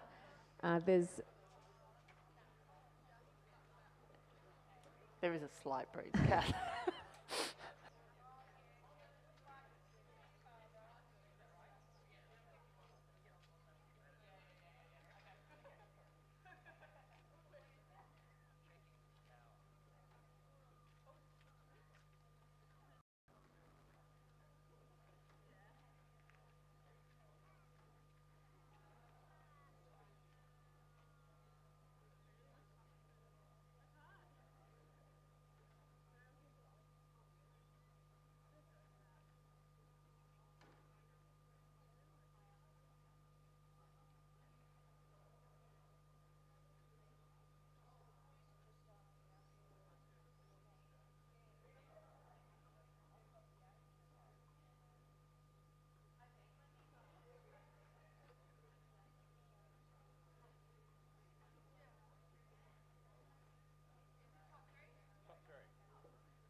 And down at the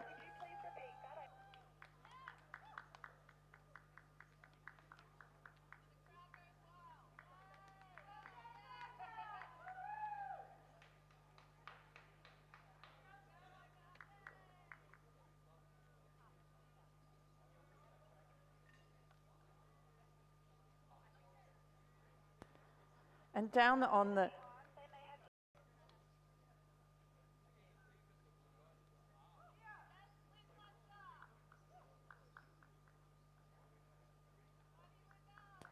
And just on the pontoon, we'd like to congratulate the team of Glebe and Leichhardt who are getting their medals in the women's B grade double scull. So in third position for Leichhardt is Harper Kepi and Mia Simovic. And in second place position for Glebe is Elizabeth Lester and Heidi Lindell. Congratulations, crew. The first place winners of the University of New South Wales, Samantha Backler and Helen Frith. Well done, crews.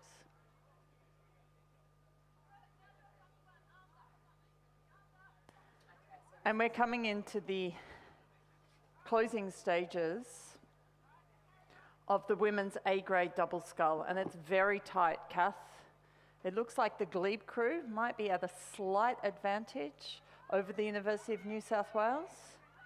Yeah, they're trying to get every single inch out of each stroke in there and trying really hard to every stroke, doing everything they can to make the boat go faster.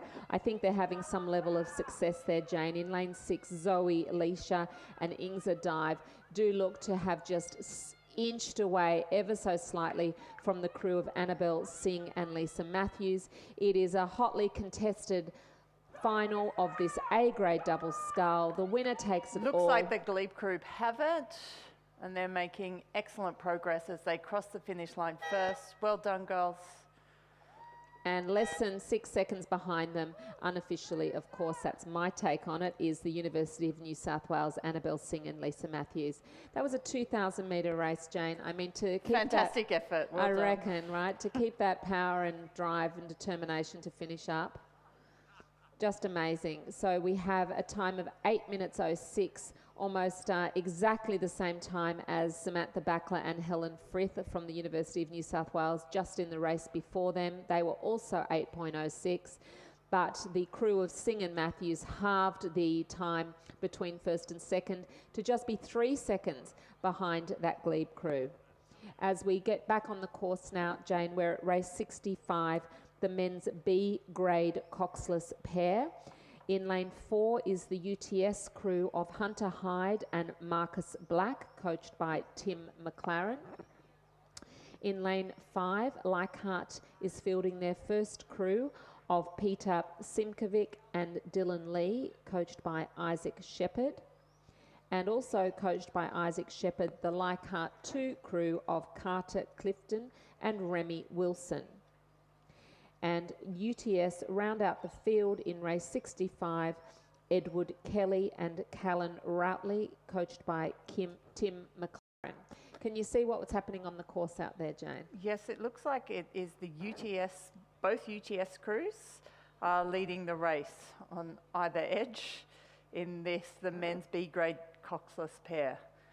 I mean, how would you fit a cox in a pair boat is what I want to know. Wouldn't all pairs be coxless? I'm just hazarding a guess. I don't want any extra person in the boat if I'm in a pair, especially not in a 2,000 metre race, I can tell you that. I think that it's the UTS crew of Hunter Hyde and Marcus Black who are potentially going to cause an upset in this B grade coxless pair, as they are C grade. And yes, they're definitely streaking ahead at the moment. I'd say they're at least a boat length ahead as they come in now to the red boys. If not more, yeah. They've probably got about 30 strokes to go. They're looking very comfortable.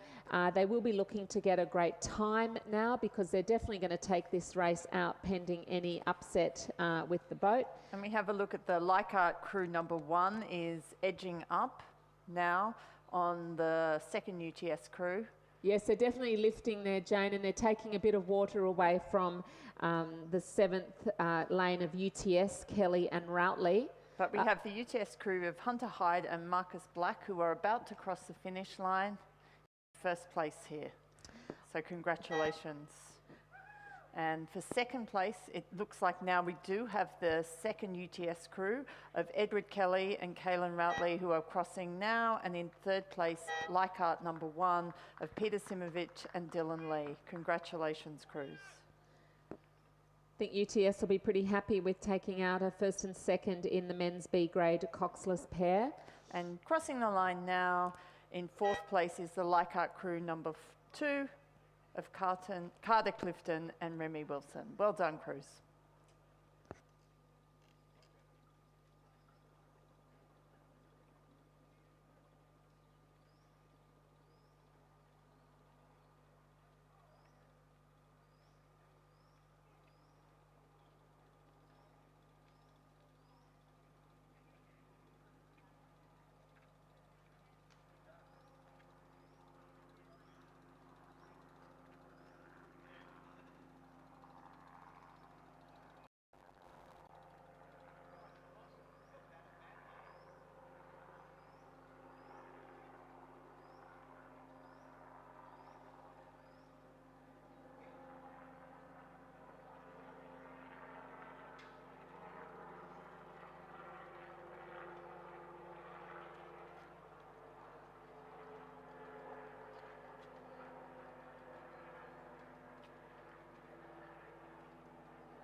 Okay, this is going to be an exciting final. This is race 66, semi, my apologies. This is a semi-final and it's race 66. In this semi, the first 4 places will progress to the final, plus the next fastest crew. So this is a pretty hotly contested one. You'll recall the very first races of the day, there were 4 heats for this event. And we have distilled from those 4 heats the first semi that we present to you now, and that is lane 1, Alana Hamilton from the University of New South Wales. Lane 2, Miller Marchin from Shoalhaven. Lane 3, Sarah Morfitt from Nepean. Lane 4, Jacinta Essam from ANU. Lane 5, Darcy Warmerdon from ANU. Lane 6, Alea Heraval from Lake Macquarie. Lane 7, Cecile Ferrer from Glebe. Georgina Browning is in lane 8. She's had a great regatta so far, Jane. I'll be looking to see lane 8's progress from the University of New South Wales. And in lane 9, Emma Golban from ANU. So they're sitting up at the catch. They're being directed by the boat starter, by the starter to tap up and move their bow balls into line. You can see there at the camera on the start line, we've got lane 7 is going to be directed to tap up, as is 9. There they go. I wouldn't say it'll be a fast start. They usually do fast starts in poor conditions, and the conditions look so beautiful that they get a good line to start this first semi of the women's D grade single scull. And they're racing now, so some good short strokes to get some powerful traction on the water and hopefully get ahead, which is exactly what lane 8 has done.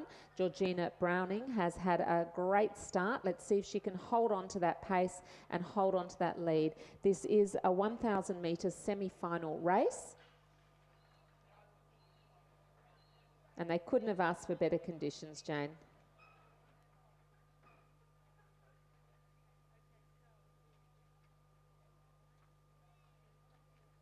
So it was a pretty tough progression, Jane, from the heats in these races to the semis. And some of these rowers are in development squads that we're looking here at the future of New South Wales women's masters rowing. I mean, I won't age them before their time because they are still at uni, but, it's the tough races, the progression through heats to semis to finals and then getting on the podium. It's a pretty exciting sport. Do you think it's a spectator sport? No. I think the best seats in the house are really those on the live stream, and but the atmosphere on regatta days, I think it's exciting. You know, parents are out here, grandparents, dogs, aunties, uncles, boyfriends, girlfriends. It's exciting to see races happen when you know someone in them. And in this women's D grade single scull semi-final number 1, it's looking very even, Kath. They're very close, and from our perspective, it's just too hard to call. Well, I like the look of what's happening over there with Alana Hamilton from UNSW. I mean, when I look at the camera angles, it does look like she's got a substantial lead, but that soon changes as they come through the timing huts at the 500, which we can't give you a score on. But as they come into view now to the spectators on the hill, even those running up and down the lane and on their bikes, I think the field will hopefully give us a chance to see some leaders emerge from the pack. It looks like lane 8 might have lead Georgina Browning. I called it first. You can pay me later. From UNSW, looks to be edging forward. Also, it could be anyone's game in lane 5, Darcy Wanderdam and Adaya Herival, putting the pressure on each other. I think the ANU rowers probably train together all the time, so I'd be interested to see how Jacinda Esau comes up against her compatriot Darcy Waterdam in the middle. But it would seem that lane 7, Georgina Browning, has the edge on the other boats at the moment. Let's see what happens as they enter the last 250 of this race. Certainly they'll be driving some momentum, hoping that the momentum that they've built in the middle part of the race can encourage them through the last 200 metres, find the tools that they have been honing over the training season to pick up some speed, get some run on the boat, digging in at the catch to just push that little bit harder on the leg drive, reach out just a bit further at the catch and get that extra bit of water.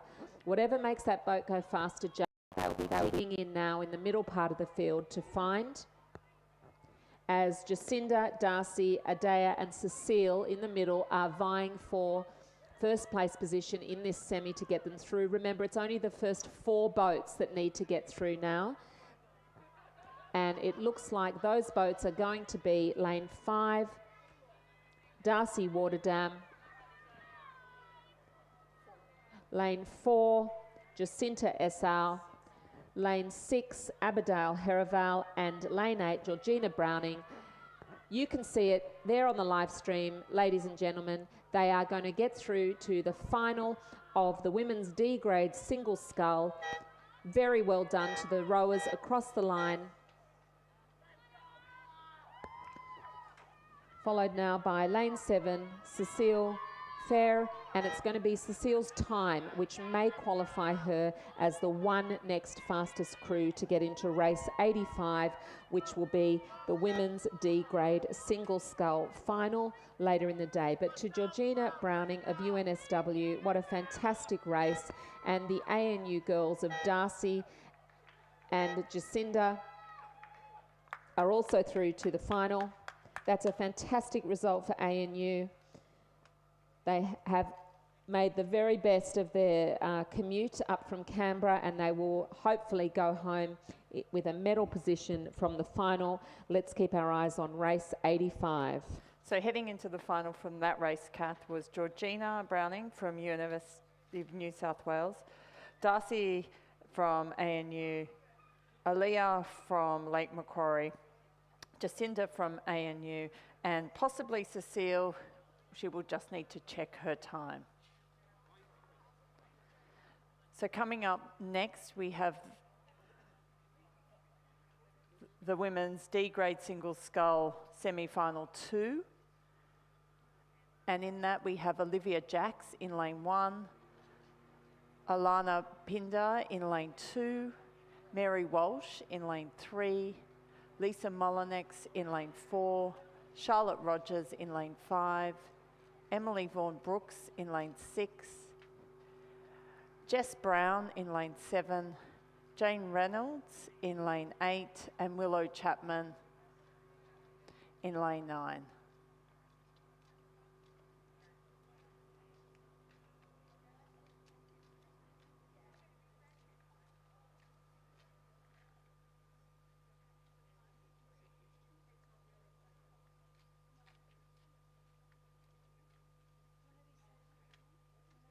Yeah, these are fully exciting races up here, Jane. I'm glad I've known you for so many years because I think that working together on the, I was going to say a rude word then, but the dog's breakfast that is our putting together 4 heats into 2 semis and trying to get the names and lanes right, like it is a challenge, let me tell you.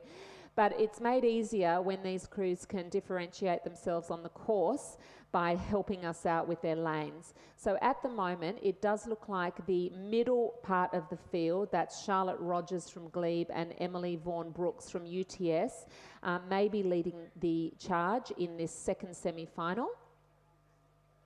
And it looks like Olive, Alana, potentially Mary and Lisa may not at this time in the race place for the final, but as they come through or come up to the last 300 metres of this race, I can see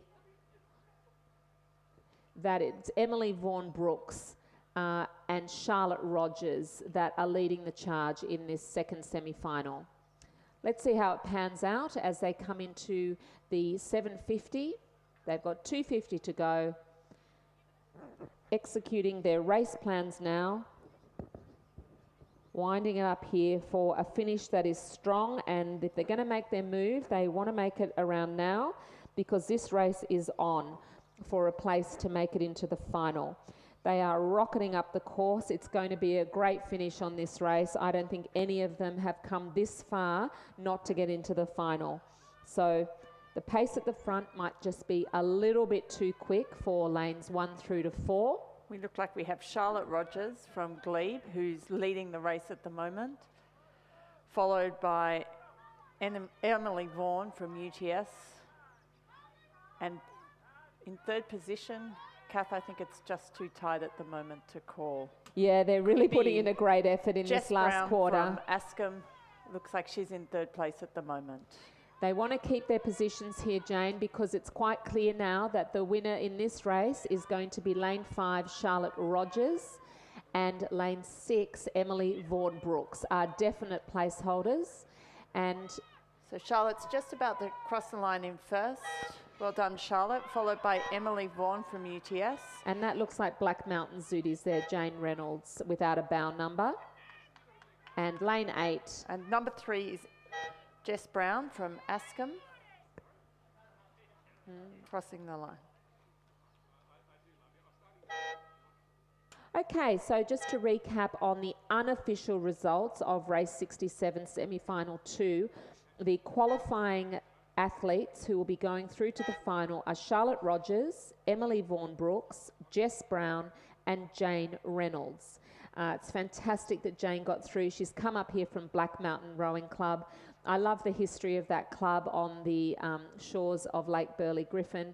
What a beautiful course that they get to train on in the capital. But Jane Reynolds, congratulations on making it through to the final of the women's D single scull. And Willow Chapman, who came 5th in that race, depending on the fastest time between that race, and we'll be looking at Cecile or Willow's time to work out who goes into the last position in the final. But fantastic racing to all crews. Great job on Jane. That was a masterpiece, let me tell you, everyone who can't see the paperwork. Jane really nailed that. She's a school teacher of the highest order, so if you can't organise a list of winners in semis and heats, nobody can. And at the moment, out lining up to get ready is our women's C grade Cox 4, which is a 1,000-metre race.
I'm pretty excited about this race, Jane, race 68, the women's C grade Coxed 4, because there are some names in here that and some coaches that are going to make this to be a really competitive and fast race.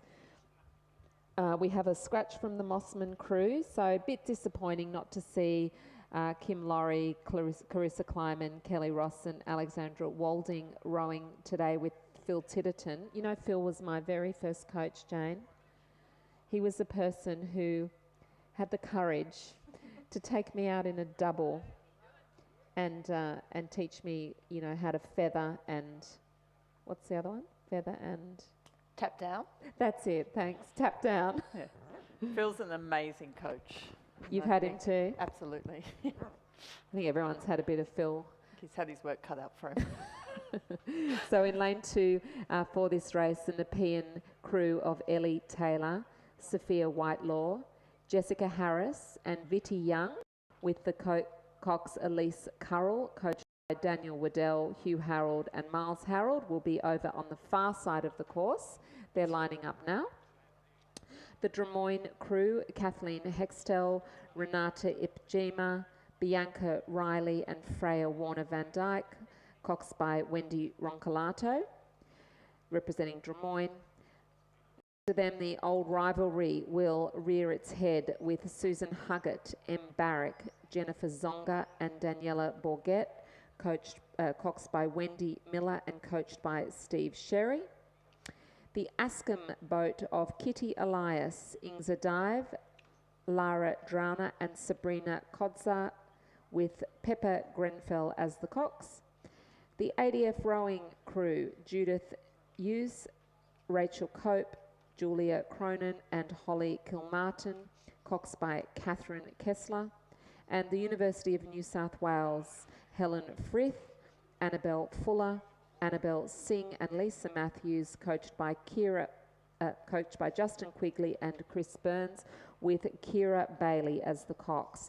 So there's a bit of rivalry, I think, in this final of the women's C grade Coxed 4.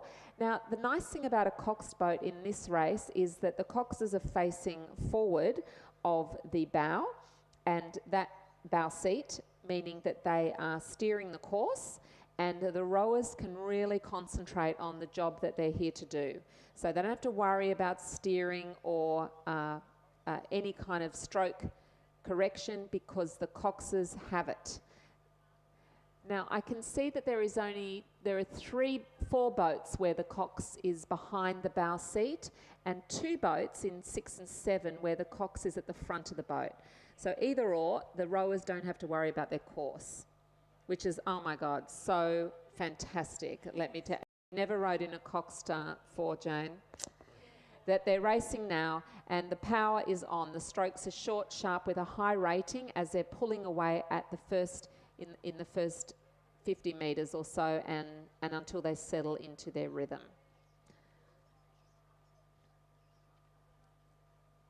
They all look to have got a really clean start, and they're coming up the field with quite a bit of style. Nice and relaxed. This is a final, so they will have a race plan, and they will be executing it now, with the coxes making the calls as they're probably starting to settle into their rhythm with 7:50 to go.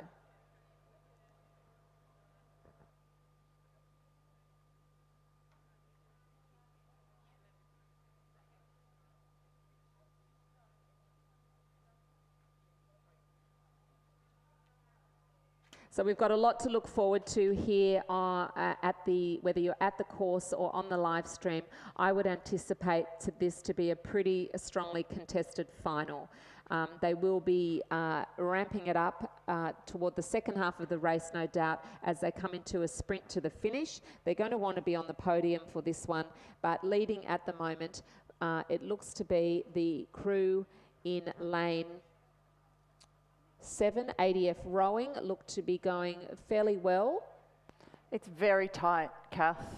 These crews look very even across the field here. I mean, I'm being optimistic, Jane. I can't actually see anything, but it does to me look like the Askham ADF and University of New South Wales crew are fighting it out for a lead at the 500. I'm right there, I'm sure. Lane 7, ADFs, Judith Use, Rachel Cope, Julia Cronin and Holly Kilmartin, coxed by Catherine Kessler. You tell me if they're not going to be in the lead as they come into the red boys. I'll put a fiver on it. Okay.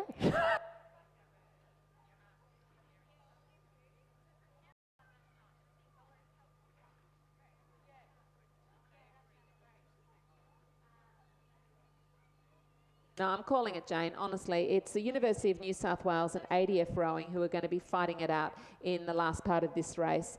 University of New South Wales, Helen Frith has had a big regatta so far. Annabelle Fuller, Annabelle Singh and Lisa Matthews, coxed by Kira Bailey. They're in the lane closest to the grandstand and they're being pushed along by ADF Rowing. The Leichhardt crew and the Drummoyne crew.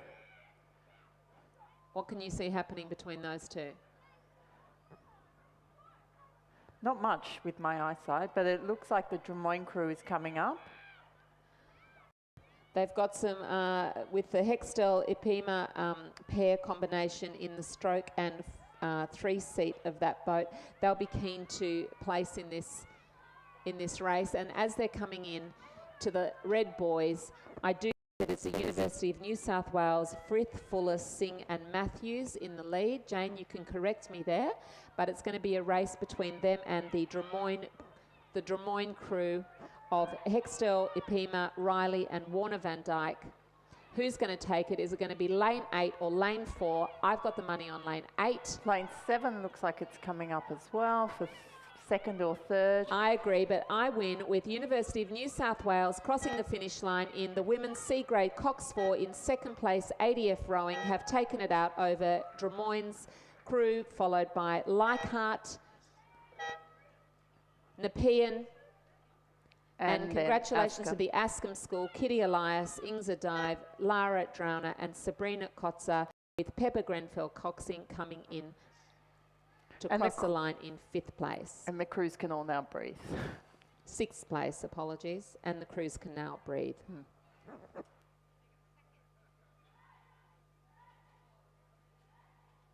And we have the unofficial results in now for race 69, which was the women's, race 68, apologies, women's C-grade Cox 4. And it was the University of New South Wales in first place at 3:51, followed by ADF Rowing, Drummoyne in third. It was pretty close there. There was only 4 seconds at most between first and third. First and fourth. Yes. Nice one, Jane. Race 69 is going to be a great one, everyone. It's the men's D grade 8. It's 1,000 metres. We are 1 minute from the start. Perfect timing to every boat race official and volunteer. This regatta is run like clockwork. It's the men's D grade 8. I'll read the first 3 lanes. Jane will help me with the last 3 lanes. In lane 3, the University of New South Wales, Mitchell Lane, Archie Gillies, Lachlan Savage, Ryan McGorry, Alexander Anderson, Matthew McDougall, Fraser Wilson, Nitjam Bansell, coxed by Justin Nelson.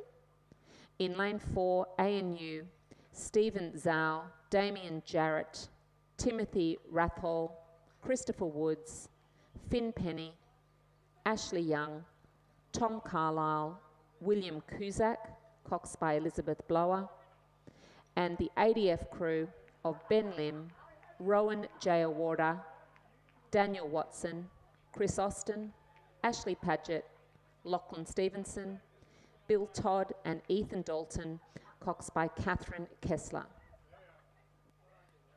And in lane 6, rowing for Balmain is Michael McCormick, Jock O'Shea, Andreas Hedger, James Hutton, Robert Curtin, Jeremy Child, James Bond, David Howard-Jones, and they're coxed by Catherine Davies. In lane 7, rowing for St George is Dylan Gruesel, Matthew Giller, Cale Austin, Jack Cave, Tom Madison, Rory Cole, Kurt Armstrong, James Hunt, and they're coxed by Jackie Peely. In lane 8 for Glebe is Mark McEwen, Christopher Nishi, Mark Tejan, Nicholas Galea, Richard Rollibard, Stephen Caldwell, Robert Dullymore and Kenneth Major, and they're coxed by Zoe Leisha. It's going to be so exciting, Jane. They're lining up at the start. There are, so with 6 boats, 6 8s are 54, plus another 6 coxes. There's a lot of people in this race. They've got their bow buoys lined up, a few taps being instructed by the starter. The anticipation, pressure, tension, anxiety, they're racing. They've executed these starts many, many times in training. They know what they're doing individually and as a collective. And I love the power of the 8s off the starts, Jane. It's like the most exciting part of the race, don't you think? Absolutely. I mean, I just feel so jittery, especially on those handicap starts, you know, when you've got to wait for the counts. But these ones are all off go, of course, because it's a men's D grade 8.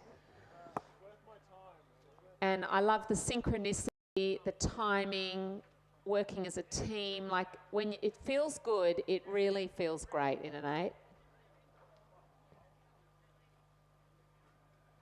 So let's see these crews as they're cutting through this glassy water. You can see the little wake behind them. It's really fantastic out here. It's clear skies, no wind, beautiful water. A really well-run regatta. I mean, this is a fantastic, great event. And I can't see anything between these boats at the moment, although the Impaka over there from the University of New South Wales does look to be reaching the bow balls first. That's the combination of Lane, Gillies, Savage, McGorry, Anderson, McDougall, Wilson, Bansell and Nelson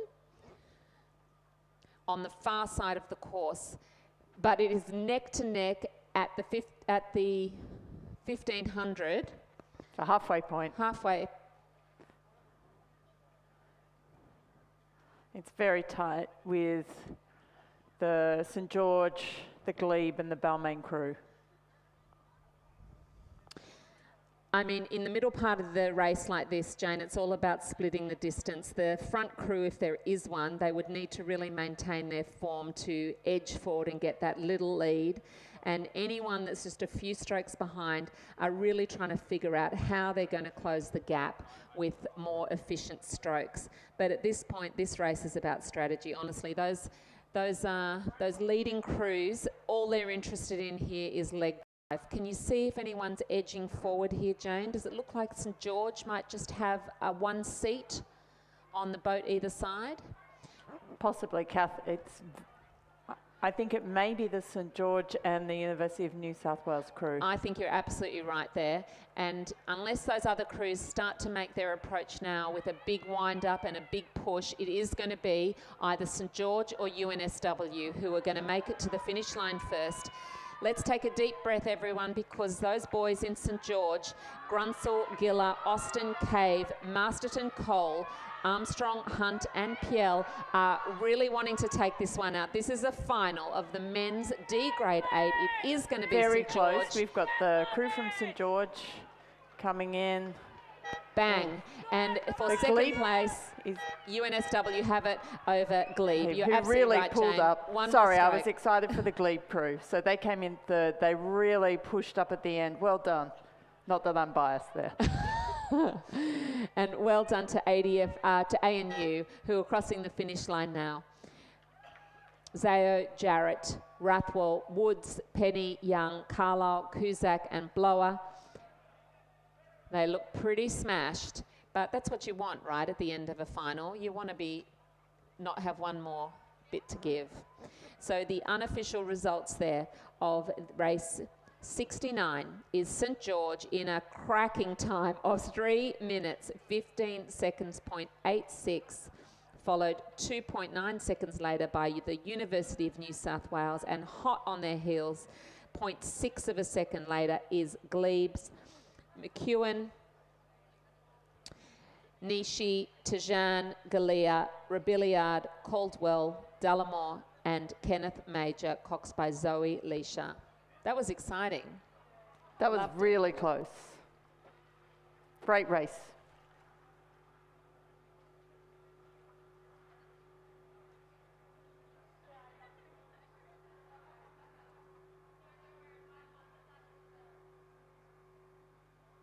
Now, this is a race I've been waiting all my life for, mainly because my son and my nephew are in lane 2 in Glebe. But let's get there in due course, Jane, because he's your son as well. Glebe's Ben Nagafa and Josh Dallimore in the far side of the course. Lane 2, Glebe's Jonathan Nolan and Samuel Boland. Lane 3, ANU's Finn Penny, which is interesting because he was in the race that just that just finished. So I don't think they could be. I think the ANU crew is potentially not there, but if they were, it would be Finn Penny and Tom Carlisle. Glebe in 4 is Tim Spiteri and Andy Wigan. In lane 5, University of New South Wales, Robbie Ireland and Anthony Ball. Lane 6, Nepean, Daniel Waddell and Angus George. I'd say lane 6 are the ones to watch. Lane 7, Andrew Goldstein and Hugh Lucas from Drummoyne. University of New South Wales, James McCready and Nathan Helms. And UTS, Ryan Zhu and Matthew Robinson. So off they're racing now.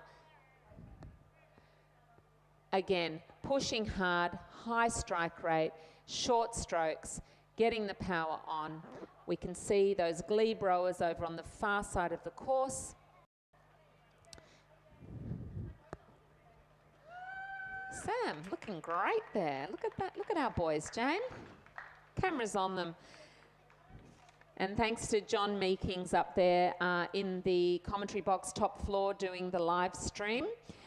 John is very dedicated and a super nice guy who's very well liked and loved here at Cirque. Thanks for all the effort and skill you put into running the live stream, John. I especially like how you're focusing on the rowers over there in lanes 1 and 2. Shout out to Glebe, who have got 3 crews in this race.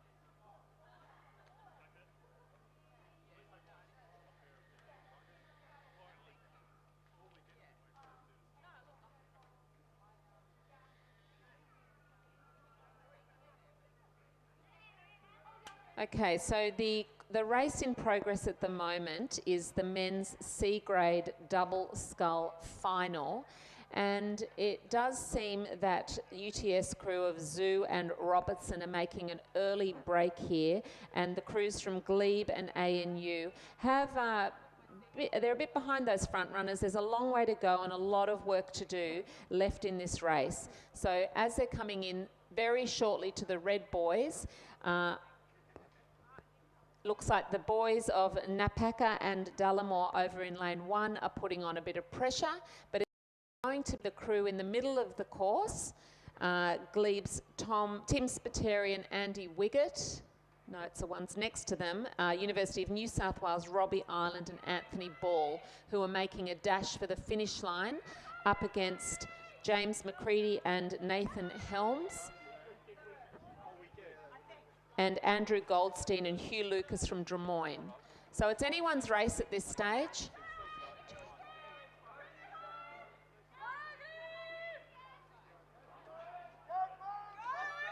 So it's going to be UTS's Ryan Zhu and Matthew Robertson who are making a break now to try to cap Robbie Ireland and Anthony Ball's enthusiasm for the finish line. It's a race between 9 and 5. 9 have got it. They were looking over. They knew exactly where they were on the course. It's 9, 5 and 7, which is UTS, University of New South Wales, and Drummoyne taking out the top 3 spots in the men's C-grade double scull. Congratulations.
So on the pontoon now, they're doing the medal presentation for the men's D grade 8. And congratulations to the glebe crew who came third. And that's Mark McEwen, Christopher Nish, Mark Tejan, Nicholas Galea, Richard Rolibard, Stephen Caldwell, Robert Dallymore, and Kenneth Major. And that crew was coxed by Zoe Leesham.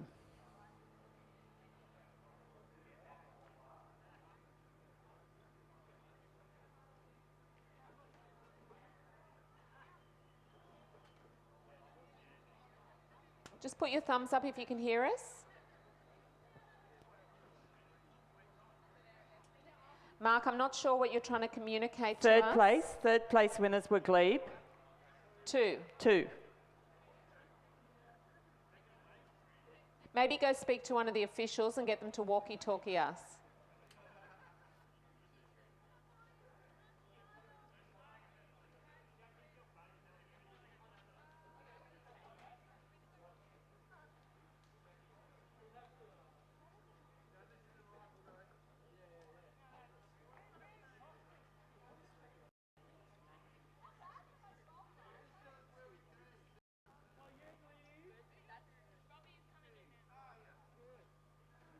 And just the men's D grade 8, the results are not official yet, so we're just holding the presentation. So excuse what we said before, our apologies.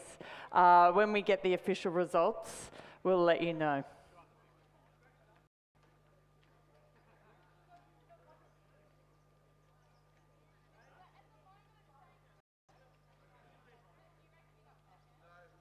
Regardless, it looks like it was Catherine Maxwell who was coxing the men's 8.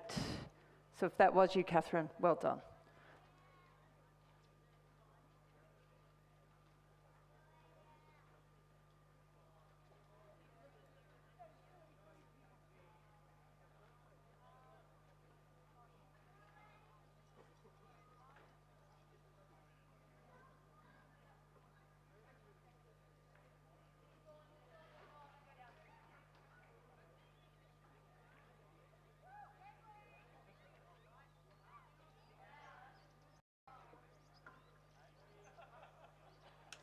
So the community rowers who are in a boat called the Resolute have now taken off from the 2,000 metre start line, and community are rowing this boat in the mixed para 3 coxed 4.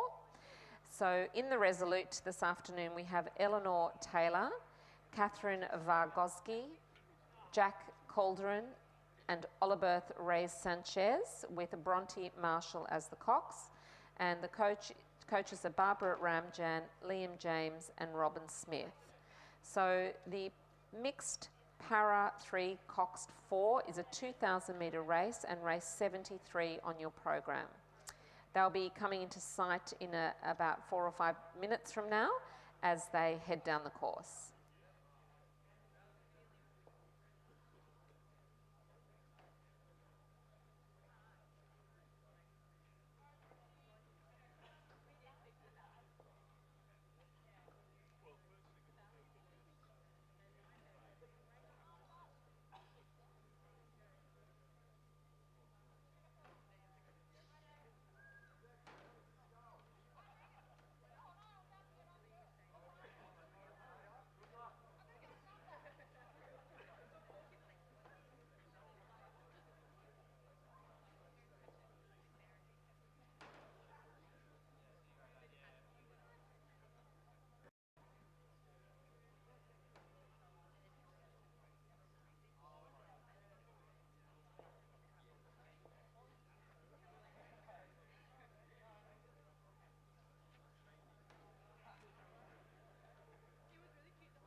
Just confirming for the men's D Grade 8, congratulations to the St George crew who were just presented with their medals for first place winning. Well done.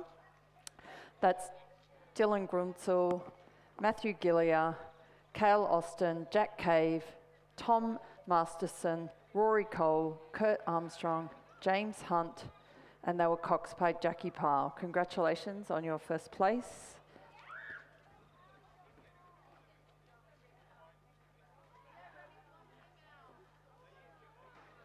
And in second place in the men's D Grade 8 from the University of New South Wales was Mitchell Lane, Archie Gillis, Lachlan Savage, Ryan McGorry, Alexandra Anderson, Matthew McDougall, Fraser Wilson, Nitin Bansal, Justin Nelson, who coxed that crew. And in glebe was in third place,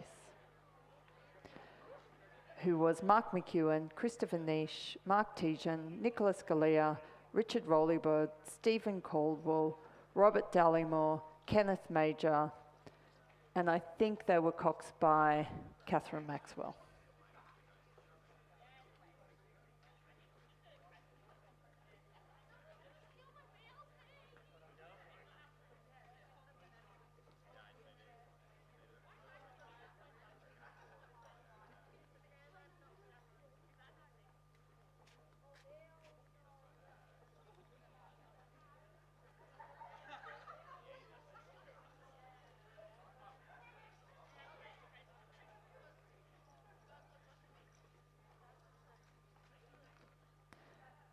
And on the pontoon now, receiving their medals for the men's C grade double scull.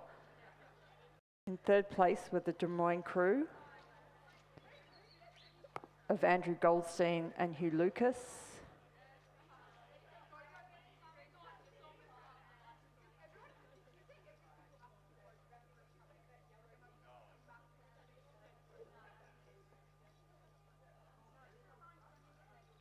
In second place for the University of New South Wales was Robert Ireland and Anthony Ball, and receiving their first place medal now for UTS was Ryan Zhao and Matthew Robinson. Congratulations, crews.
So coming up into the red boys now, let's all put our hands together for the 2,000 metres that they have just packed away and put into their dry packs from Eleanor Taylor, Catherine Vargoski, Jack Calderon and Oliberth Rain Sanchez, coxed by Bronte Marshall, as the community mixed Para 3 coxed 4 crew of race 73 finishes by crossing the line in an unofficial time. Well, it's so unofficial I can't even give it to you. But congratulations for finishing that race. Well done.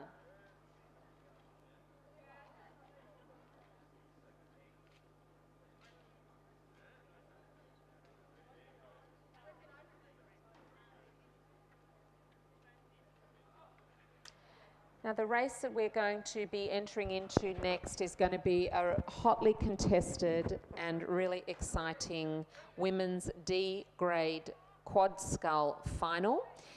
You might cast your mind back to the beginning of today's racing. Race 59 was heat 1 in this event and race 60 was heat 2. So we have now coalesced those two heats into this very exciting final, where we will see C. Taylor from Leichhardt,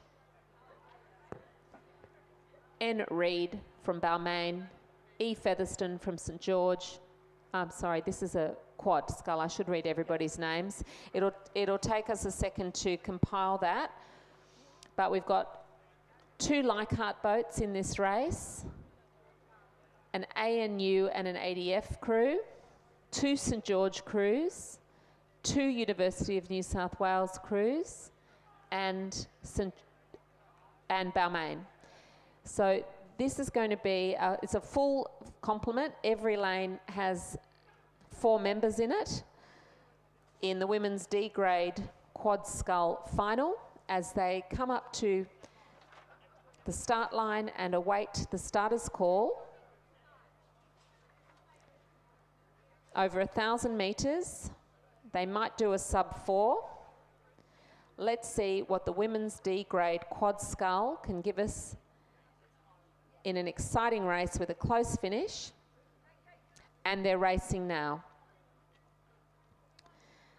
So they'll begin to pull away from each other in the first 20 of this race and get their lead, just to establish it and then consolidate it through the middle part of the race.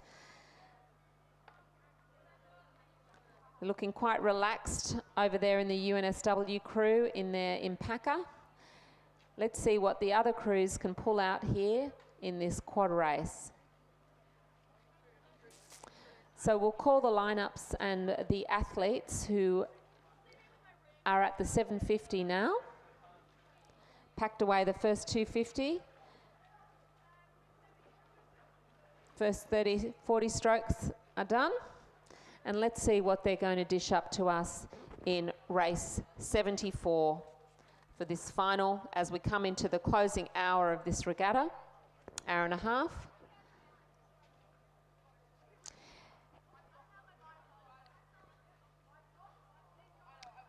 Who's in lane 2? And it looks like we've got a good lead from Balmain, who are currently, who's in lane 2, looks to be out ahead at this stage.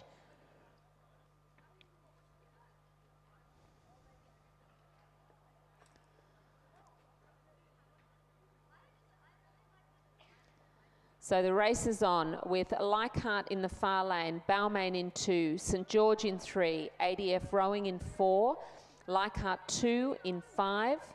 The University of New South Wales are both neck and neck in lane 6 and 7, St. George in lane 8 and ANU in lane 9.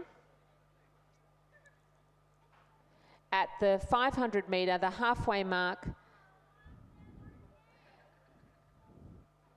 we do look to have a clear leader here on the live stream. I'm just going to get you those lineups shortly.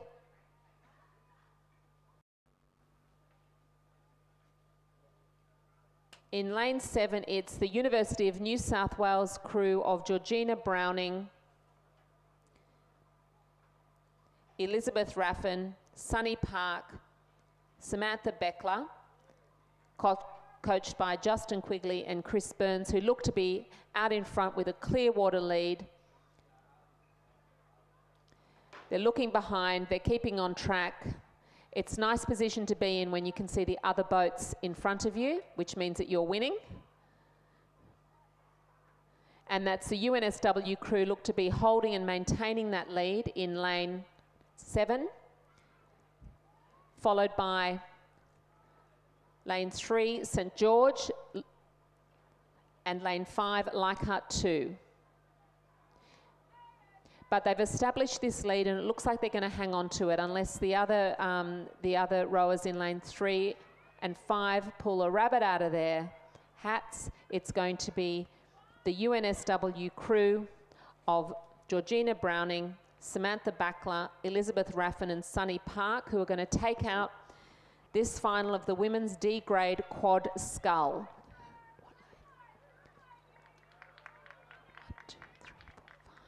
And it's going to be the Leichhardt 2 crew of Howitt, Foxton, Koshier and Mazarak, who are going to come in second place, but congratulations must go to UNSW, followed by Leichhardt in lane 5.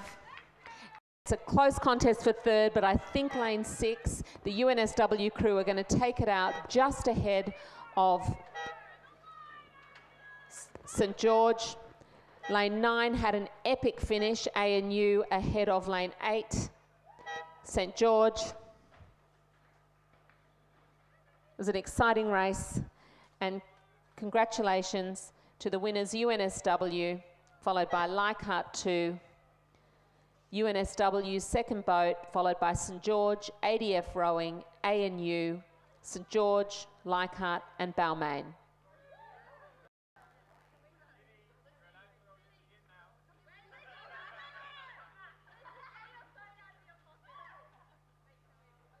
And congratulations to the Ascombe crew of the Women's C Grade 8 who just got their medal presentation on the pontoon for their third place finish in the Women's C Grade 8.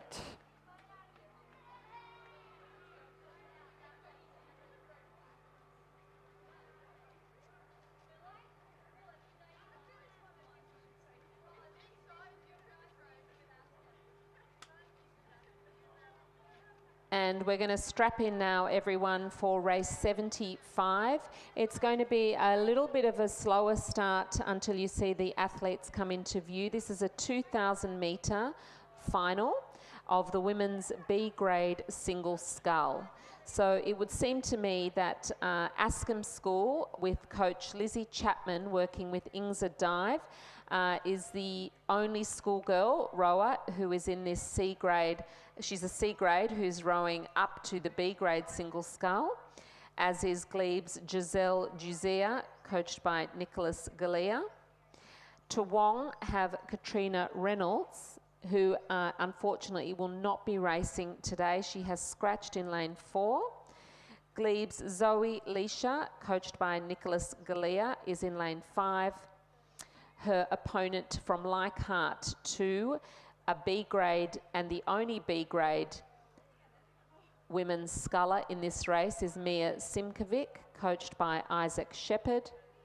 Leichhardt 1 are fielding Nikki Lepresti, coached by Steve Sherry, and Nikki's rowing upper grade in this race.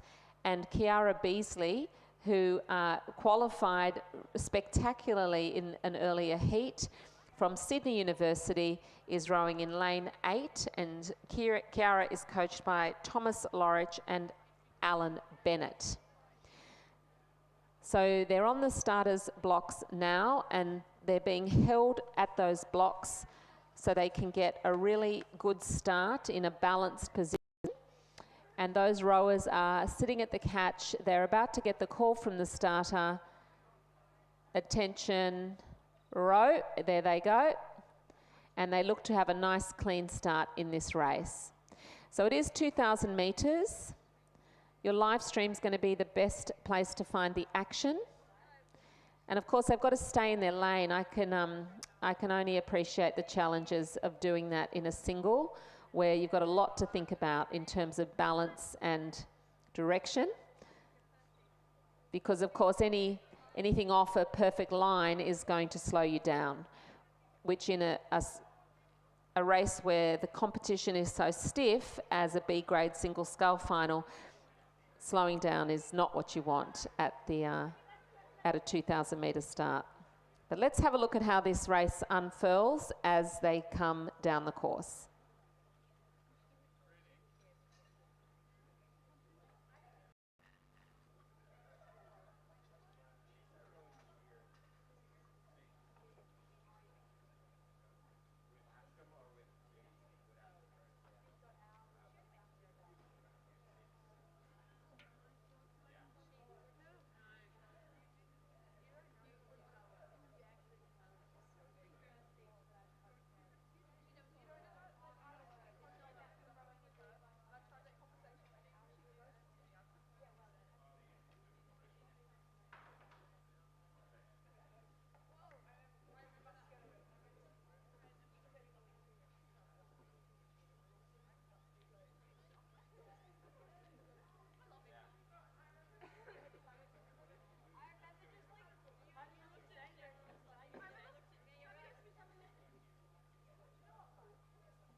It looked to me that from the live stream that Ingza Dive, coached by Lizzie Chapman, is having a cracker of a race over in lane 2 from Askham. Spectators in the grandstand won't be able to see the rowers at this stage, but a good vantage point would be to bring your bike and your helmet and ride down the course. I'm going to do that one time, Jane. But having to concentrate on steering is going to be a challenge. And on the pontoon now, the Leichhardt crew number 2 is getting their medal for second place in the women's D grade quad scull.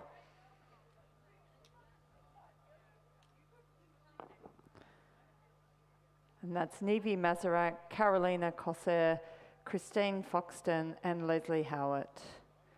Congratulations, Leichhardt, for your second place. And in that same women's D grade quad scull, the University of New South Wales was first and third place in that race.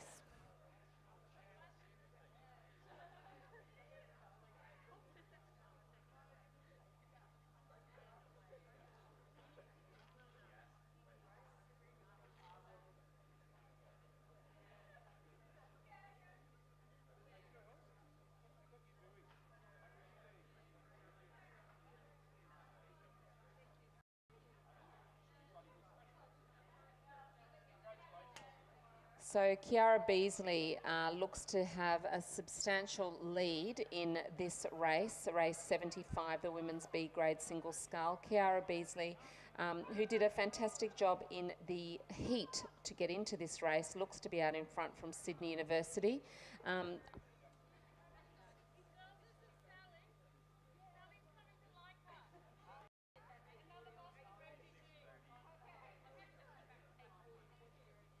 Sorry, there is no heat in this race. It's a straight final, but Kiara Beasley looks to be going really well so far. And the glebe rower of Zoe Leisha is holding her place in the middle of the pack.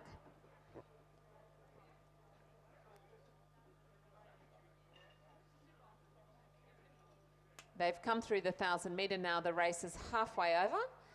We've got Askin's Ingot Dive in lane 2, Glebe's Giselle Dwaza in lane 3, lane 5's Glebe Zoe Leisha, Mia Simkovic from Leichhardt in lane 6, Nikki Lepresti, Leichhardt in lane 7, and Kiara Beasley from Sydney University in lane 8.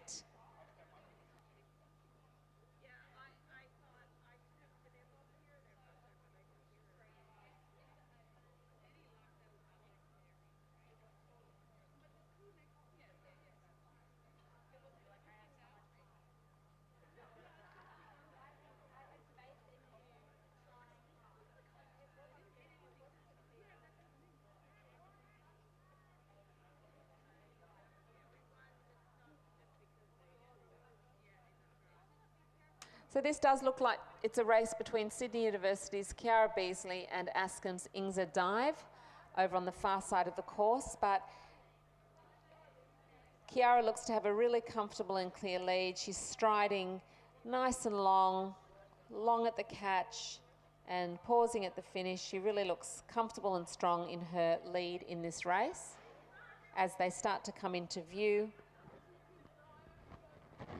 The distinctive blue, yellow and white Zudi of Sydney University and Kiara Beasley.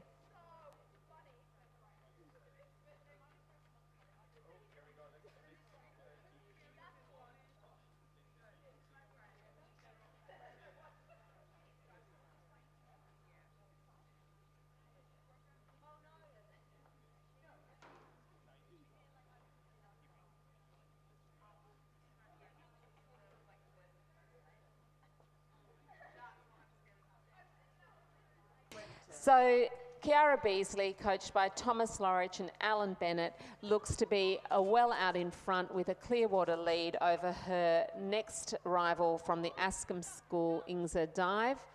It looks to be Nikki Lepresti in Leichhardt 1, lane 7, who is marginally in front of Zoe Leisha from Glebe, with Nikki Lepresti, Mia Sinkovic, my apologies, and Giselle Dwaza rounding out the field in this race. It is a final of the women's B grade single scull. And I am delighted to say that barring any major catastrophe now, Kiara Beasley is going to take the podium position for this race. So she's a D grade rower who will take out the women's B grade single scull effortlessly, it seems. She's had a fantastic regatta. She should be super proud of that. I can see her leg drive and the power that she's putting in the water, which is pushing that boat across the finish line. Fantastic work to Kiara Beasley, who has finished in first place in the women's B grade single scull. It's going to be Ascham and the student of Lizzie Chapman, Ingza Dive, who is going to take out second place.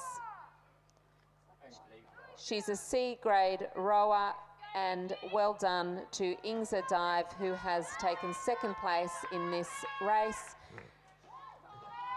Nikki Lepresti, coached by Steve Sherry, looks very comfortable, long and strong in third place position for Leichhardt.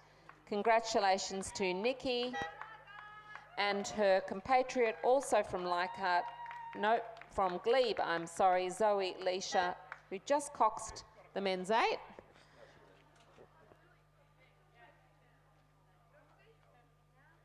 And Gisela Dweiser from Glebe is coming across the line now, followed by Leichhardt's Mia Simkovic, coached by Isaac Shepherd.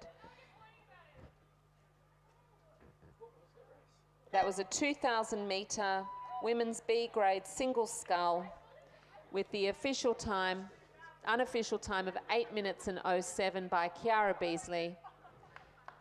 And from the desk of Kath and Jane in the commentary with you this morning at Ed Trickett, we now hand over to Mark Dejean, who'll take you through to the close of this regatta. Thanks for coming online. Thanks for listening and being part of supporting this regatta for Rowing New South Wales.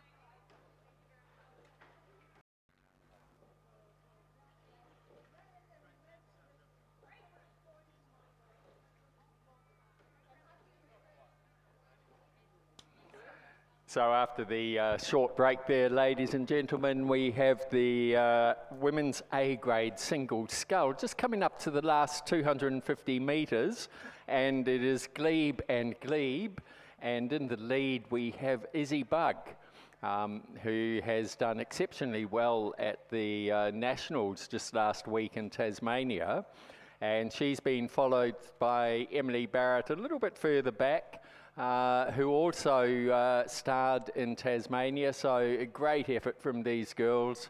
I suspect at this stage of the regatta they're probably pretty exhausted because they've been turning around and racing lots of races this weekend.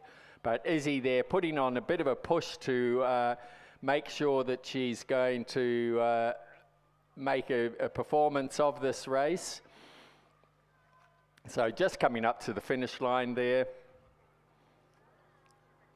So that's Izzy Bug with the gold medal for the women's A-grade single scull in a time of 8:41.96. And she'll shortly be followed across by Emily Barrett from Glebe also. And Emily now just crossing the line, a further 19.4 seconds behind. So coming down the course now, we have the men's A and men's B fours, coxless fours. There's only one A crew, and it's the UTS crew over on the far side of the field in lane 4. It's Patrick Burke, Mitchell Caponis, Harry Birchmore and Peter Waldersee. They're coached by Tim McLaren. Then the other 3 remaining crews are B crews, so we have 2 races in one here. In lane 5, the University of New South Wales, Anthony Ball, Daniel Morris, Jago Lambert and James McCready, coached by Justin Quigley and Chris Burns. In lane 6 from Leichhardt, Remy Wilson, Carter Clifton, Peter Simkovich and Dylan Lee, coached by Isaac Shepherd. And in lane 7 from UTS, Robert Olivier, Kaylin Routley, Hunter Hyde and Marcus Black, coached by Tim McLaren.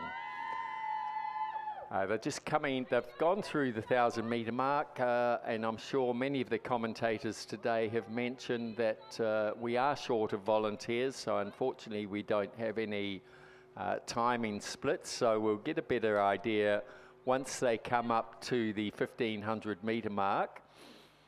And it does seem to be the UTS B crew that's in the lead. Robert Olivier, Kaylin Routley, Hunter Hyde and Marcus Black. Looks like they've got quite a few boat lengths ahead of the second, the A UTS A crew over on the far side of Patrick Burke, Mitchell Caponis, Harry Birchmore and Peter Waldersee. So we're just getting some fantastic video there, or we did briefly. So that's the UTS B crew. Probably 4 or 5 boat lengths ahead of the UTS A crew, then a couple of lengths further back to the Leichhardt crew, and about 3/4 of a length back to the University of New South Wales crew. So as they come to the probably the last 400 metres of the race now.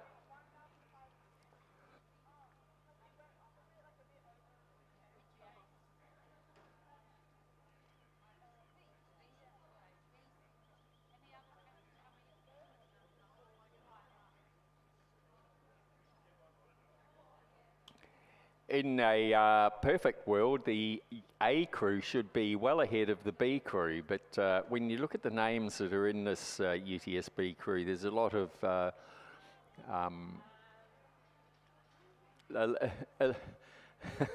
fairly high-ranked crew on the world stage, so to speak. So Robert Olivier, Kaylin Routley, Hunter Hyde and Marcus Black.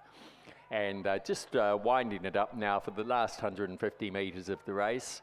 Over on the far side, they're followed by the UTS A crew, which is Patrick Burke, Mitchell Caponis, Harry Birchmore and Peter Waldersee in bow seat. I can see him there. So the reason for the difference would be that the B crew has been competing all season and therefore have Oh, sorry, the A crew has been competing all season, so they don't necessarily have the points that the B crew, who's probably been competing at a higher level, but not in grade regattas. So that was the UTSB crew in 6 minutes 39.42, margin of 8.8 seconds back to the UTSA crew. Then Leichhardt have crossed about 3/4 of a length ahead of the University of New South Wales.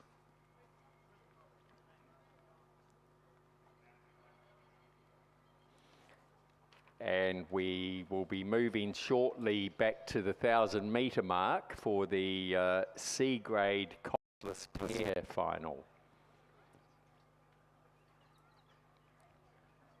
And just probably waiting for the starter to come back from the 2,000 metre mark back to the 1,000 metre starting point.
Got it.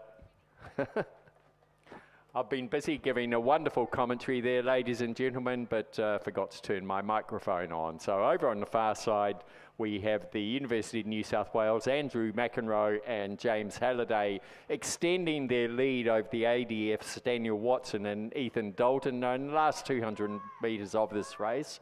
The third position at the moment is Rob Gilmore and Martin Emery from Leichhardt. And the Leichhardt boys were trying to wind it up, but over on the far side there, what a great finish from University of New South Wales. Andrew McEnroe and James Halliday and the ADF boys, Daniel Watson and Ethan Dalton, really put the power on, but there's no way they're catching the University of New South Wales, who've just crossed the line about a length and a half ahead of the ADF crew, Daniel Watson and Ethan Dalton. And the third spot will be taken by the Leichhardt crew of Rob Gilmore and Martin Emery. A few more, about 2 lengths back to Nepean's Daniel Waddell and Angus George, then rounded out over on the far side, first by the St George crew of Matthew Gillett and Dylan Grunsell, and then they'll be followed across by David Lees and Matthew Bayfield from the University of New South Wales. And I do apologise, I was putting on a fantastic commentary there, but it always helps to turn the microphone on first.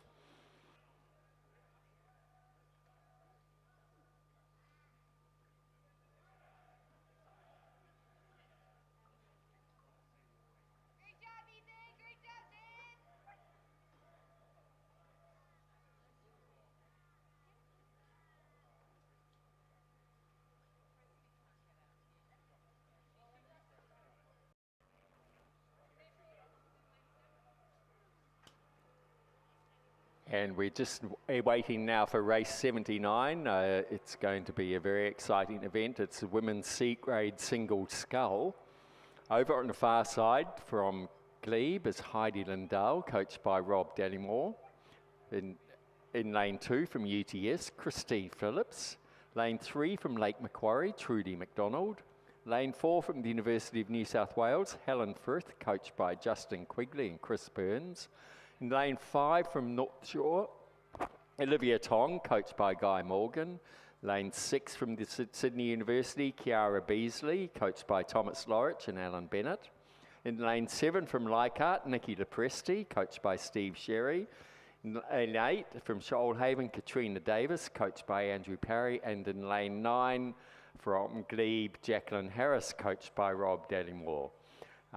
And from my understanding, I think most of these scullers in the C grade are all Masters scullers, so they'll be refined, and there's a lot of old rivalries bubbling in this race, so I expect it to be very exciting as it comes down the course. All warming themselves up for the impending Masters season about to be upon us.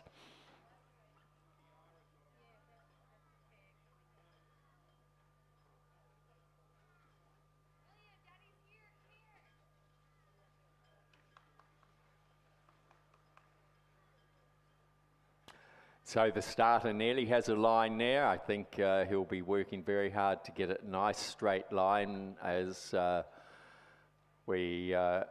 as I say, it's going to be, I expect to see a very close race here. At the moment we have 3 boats about half a boat length ahead of the rest, so they'll just try and sort that out. Closest to us we can see Jackie Harris from Glebe, and beside her Katrina Davis. Jackie just trying to give herself a little bit of advantage there, but no doubt listening to the starter. So while we look on screen, the camera is not directly aligned with the start line. So that looks like he has a line now, and they're off. Great start there by Jackie Harris.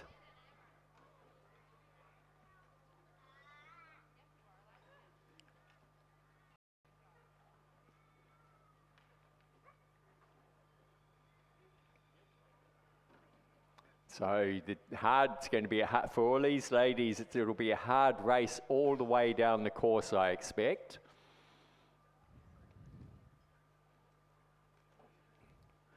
They're all, as my understanding, a lot of them are fairly evenly matched. And as I say, there's a lot of old rivalries from looking at who is in this race.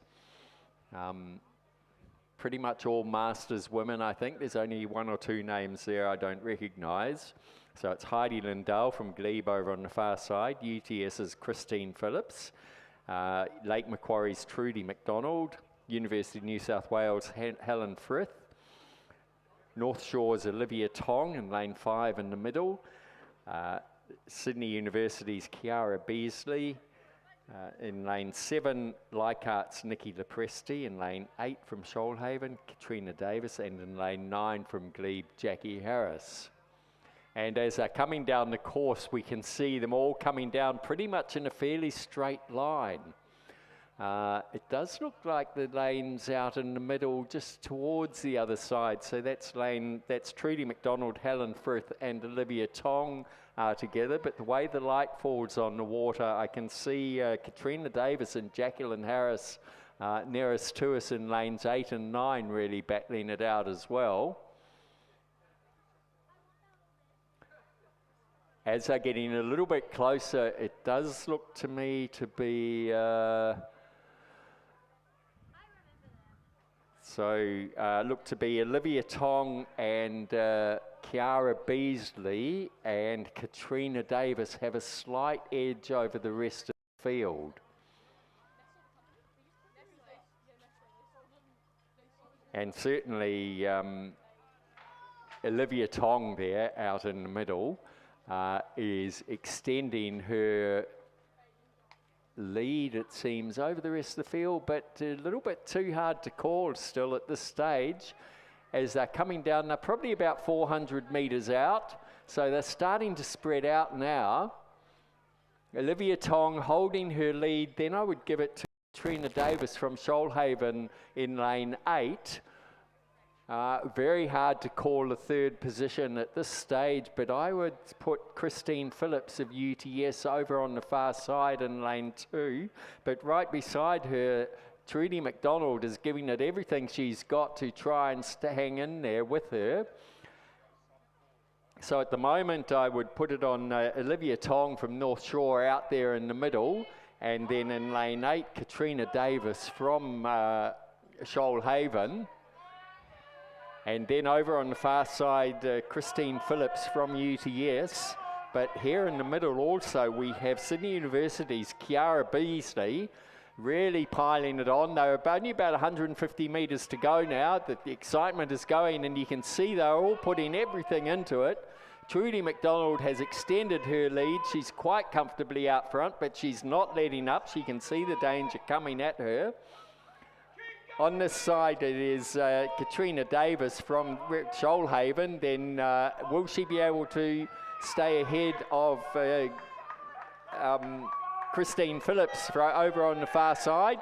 And the danger here has come from Kiara Beasley. So it looks like we might get a photo finish for third spot. I would just give it to Kiara Beasley from Sydney University over UTS, but it is...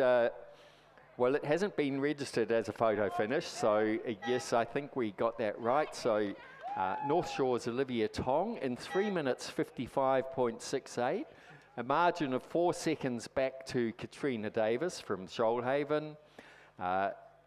3.6 seconds back to Kiara Beasley from Sydney University, and only 0.39 of a second back to UTS's Christine Phillips. Couple of seconds then back to Trudy McDonald. She was followed across by Heidi Lindell, who's nearly 3 seconds ahead of Jackie Harris, rounded out by Helen Frith and Nikki Lepresti. What a great race that was.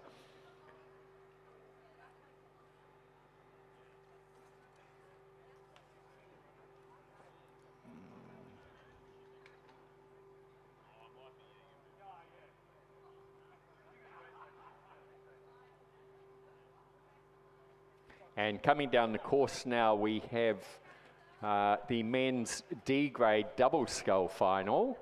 Expect to see some very exciting races here as well. Over on the far side from the University of New South Wales, Ali Yazchi and Edwin Fang. In lane 2 from Shoalhaven, Chris Turner and Mark Whittaker. Lane 3 from St George, Julian Grunzel and Jacob Wilson. Lane 4 from the University of New South Wales, Justin Nelson and Robbie Ireland. Lane 5 from the University of New South Wales, Fraser Wilson and Nityam Bansal. Lane 6 from St George, Jake McAfee and Aidan West. Lane 7 from ANU, Ashley Young and William Cusack. Lane 8 from Drummoyne, Nicholas Brown and Hudson Donovan. And in lane 9 from the University of New South Wales, Alexander Anderson and Nathan Helms. And they're approaching the 500 metre mark, so as they go through we'll get a better picture, but again it looks very close at the moment. They look to be pretty much in a straight line, particularly the 5 lanes on this side. Well, all of them. It's a very close race as they're coming down the field. Just as they're coming up to the 500 metre mark now. Some of them looking across to see where the others are, and you would have to almost put a photo on the, as they came through the 500 metre mark. 1, 2, 3, 4, 5, 6, 7 boats all in a line as they came through. Too close for me to call. So we wait as they come into this last half of the race. There's a slight breeze blowing down the course, slight crosswind. They're about 400 metres out. Too close to call as they came through the 500 metre mark, so could be any of them at this stage. That was, I think I counted 5 boats pretty much in a straight line, and we have a full house of 9 boats across the course. So to me it does look like the St George crew of Jake McAfee and Aidan West may have a slight lead over the University of New South Wales, Justin Nelson and Robbie Ireland. Those two look to be the boats that are in the lead at the moment. Not discounting Shoalhaven's Chris Turner and Mark Whittaker over in lane 2. And then we have in lane 8, Nick Brown and Hudson Donovan from Drummoyne. But yes, I would put my money at this stage briefly on the University of New South Wales out in the middle there, Justin Nelson and Robbie Ireland. And the St George crew of Jake McAfee and Aidan West are pretty hot on their tail. But over on the far side there, the University of New South Wales, Ali Yadzic and Edward Fang have really wound it up. As they're coming up to the finish, they're all pushing as hard as they can as they come through to the finish line, and it was very close. So that's, I think that was lane 4, University of New South Wales, Justin Nelson, Robin Ireland. They were followed through very closely by Jake McAfee and Aidan West. And then Drummoyne's Nick Brown and Hudson Donovan very closely followed by Ali Yadzic and William Fang by 0.4 of a second, and it has gone to a photo for the first and second spots. So we'll just wait on those results. But that's the sort of racing we like to see in a final. Very exciting as they came down that last stretch of the course. And while we wait for that to come through, we have the women's D grade Coxed 4 down at the start line.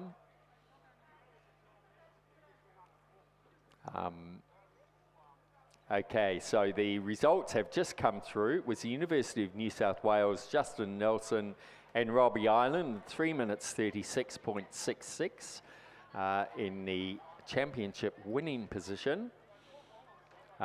They were followed by 0.13 of a second by St George from Jake McAfee and Aidan West. A further 1.79 seconds back to Nicholas Brown and Hudson Donovan from Drummoyne. And then it was only a margin of 0.4 of a second back to Ali Yadzic and Edwin Fang of the University of New South Wales. Further 1.48 seconds back to Chris Turner and Mark Whitaker from Shoalhaven. Further second back to Ashley Young and William Cusack from ANU. Only 0.29 of a second back to Julian Grunsell, Jacob Wilson from St George, and then a bit more of a margin back to the University of New South Wales crews of Alexander Anderson, Nathan Helms, then Fraser Wilson and Nipyan Bansal.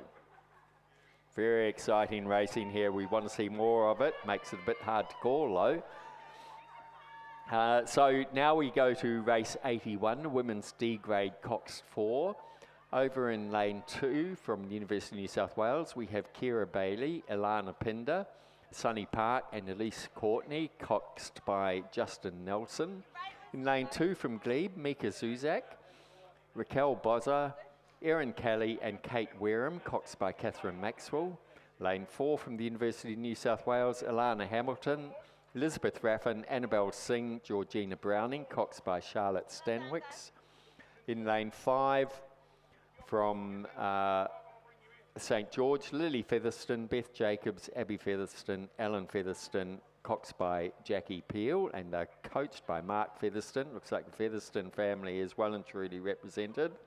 In lane 6 from the ADF, Caitlin Moriarty, Alice Samara Shepherd, Charlie Mulligan and Ashlyn Hall, coxed by Kua Taylor.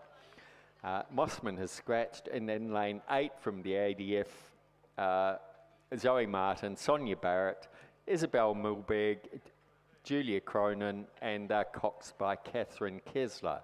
So we have 2 different ADF crews. The crew in lane 8 is from ADF Rowing, and the crew in lane 6 is from the Australian Defence Force Academy. And they're off, they're underway.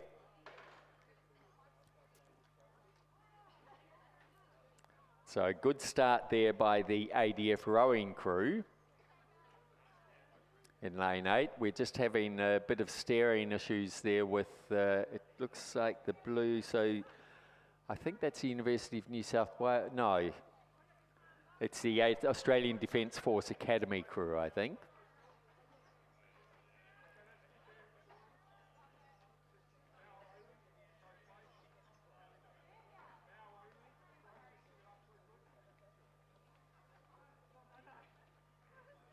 So we seem to be missing a crew. We seem to be missing the University of New South Wales crew, stroked by Elise Courtney, who should be in lane 2. I can only see the Glebe crew in lane 3, who are pretty much a scratch crew, but they're going very nicely at this stage. Ahead of them is the University of New South Wales crew beside them.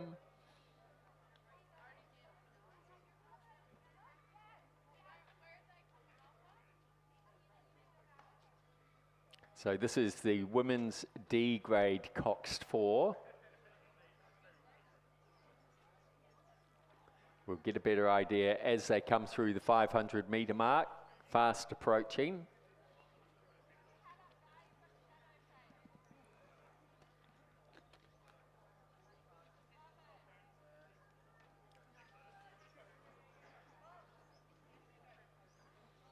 So that is the University of New South Wales crew out in front by a good length and a half over Glebe.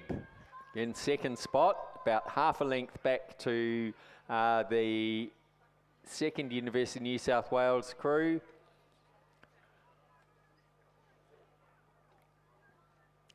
Then I needed to be looking a bit closer. We don't have the splits coming up on screen. No volunteers in the 1,000 metre hut, 500 metre hut. So as we can see, they're coming well into view now. We can see it is actually the University of New South Wales crew, stroked by Georgina Browning. And over on the far side, the Glebe crew looked to be in second place as they came through the 500 metre mark. They've been hotly pursued by St George over in lane 5, and right beside St George is the Australian Defence Force Academy, and right on this side is ADF Rowing.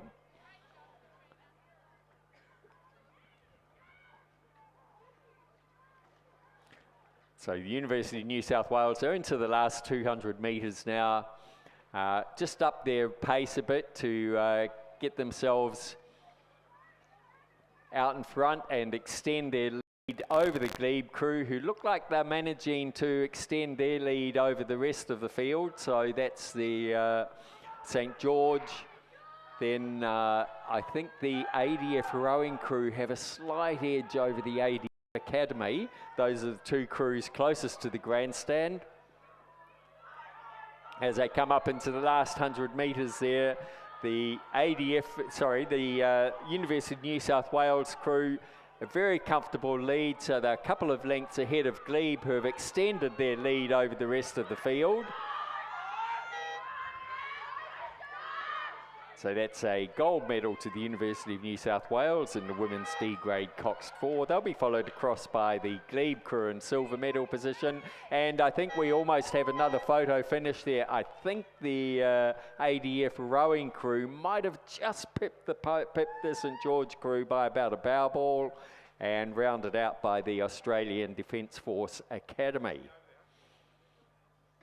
So very exciting racing there.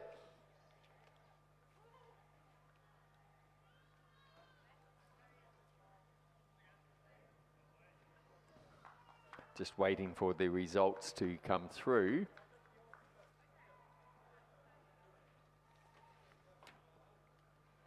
And there'll be a short break now until, as the starter then goes down to the 2,000 metre mark for the last few races of the day. We will have the women's B and the women's A quads. Then the men's B grade 8, and it will be finished off by, I think, the women's D grade singled scull.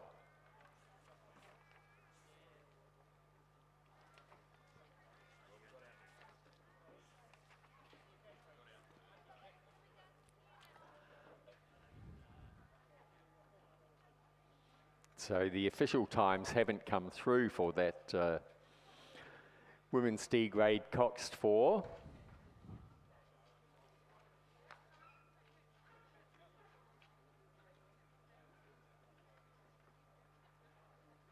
But I know we will have a very happy Glebe silver medal crew there. Notwithstanding the very happy University of New South Wales crew.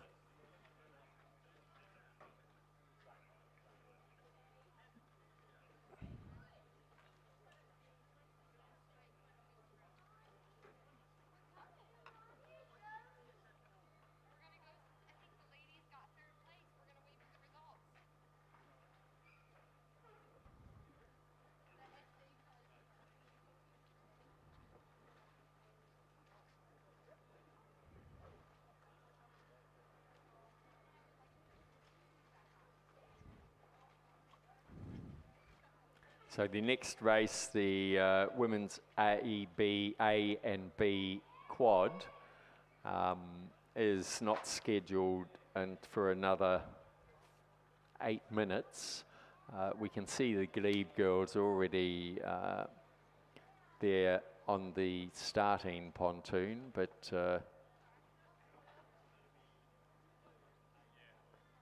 and it does look like they're ready to start. Whether the starter has allowed them to race early.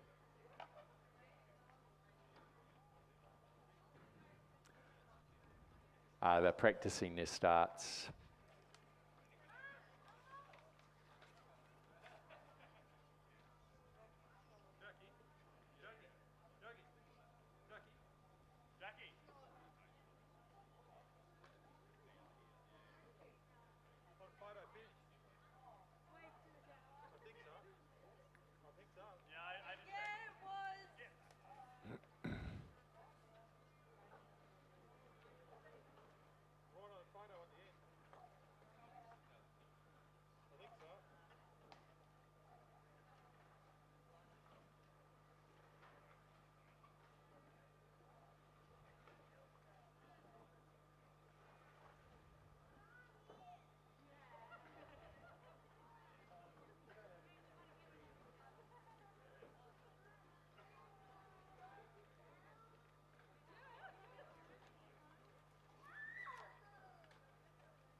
So ladies and gentlemen, we have a very happy glebe crew here going to collect their silver medals on the presentation pontoon.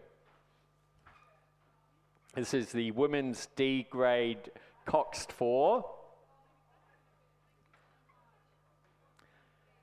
Medals being presented to Mika Zuzak, Raquel Bozza, Erin Kelly, and stroked by Kate Wareham and ably coxed by Kenneth Major. Congratulations to the medal winners.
So we're just waiting for the start of race 83 down at the 2,000 metre mark. It is a combined race, women's B quad and women's A quad. We have 3 B crews and 2 A crews. And remember the A's and the B's really matter. The ranking is based on the number of points or number of races that crews have won through the season. So the B crews will potentially not have raced as many times and received as many points as the A crews. But here we also have it's all B's and C's racing in A and B races, so quite interesting race. Some rowing royalty amongst these young women in this race, so it could be very exciting. Over in lane 4 from Glebe, we have Elizabeth Lester, Belindy Rowe, Heidi Lindahl and Jackie Harris. In lane 5 from University of New South Wales, Helen Frith, Samantha Backler, Annabelle Fuller and Lisa Matthews. They're coached by Justin Quigley and Chris Burns. In lane 6 from Nepean, Sophia Whitelaw, Jessica Harris, Vitty Young, Ellie Taylor, coached by Daniel Waddell and Hugh and Miles Harold. In lane 7 from Glebe, Izzy Bug, Giselle Dwazer, Emily Barrett and Stella Lagan, all just returned from the Nationals in Tasmania. And in lane 8 from Leichhardt, Wendy Miller, Nikki Lepresti, Jennifer Zonga and Daniela Bourget, coached by Steve Sherry in preparation for the upcoming Masters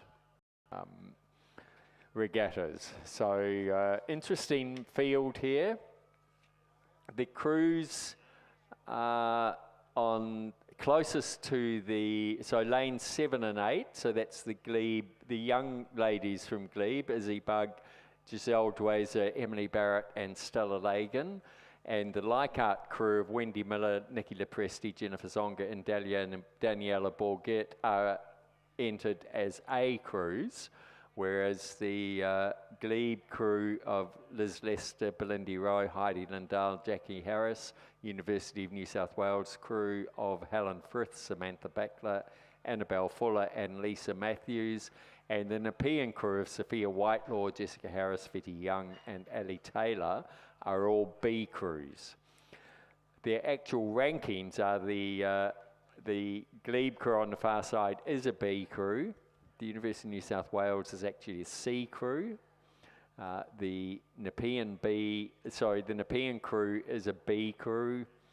The glebe younger ladies is actually an A crew, and the Leichhardt crew is an A crew. And they're underway now.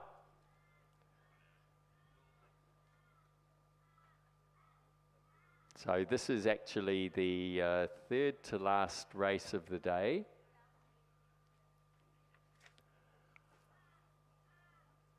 (2,000-metre race. They all look fairly closely together, but 200 metres in is a bit too early to call it.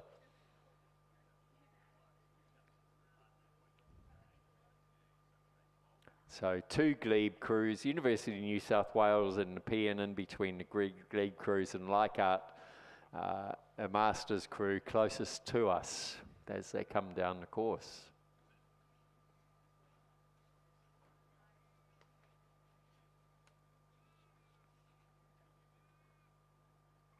And they all look to be pretty much side by side as they've come through the 250-metre mark. Once they come through the first 500, we'll see how they're positioned. But again, in a 2,000-metre race, you certainly don't call it on how they were positioned at 500 metres, except to say they all still look very closely together. The Nepean crew just taking a slight lead over the younger glebe girls. Leichhardt a little bit further back. Leichhardt will have to work hard to make up that distance now throughout the rest of this 2,000-metre race. So Leichhardt were a good length or more back. The other 4 crews were all pretty much in a straight line as they came through.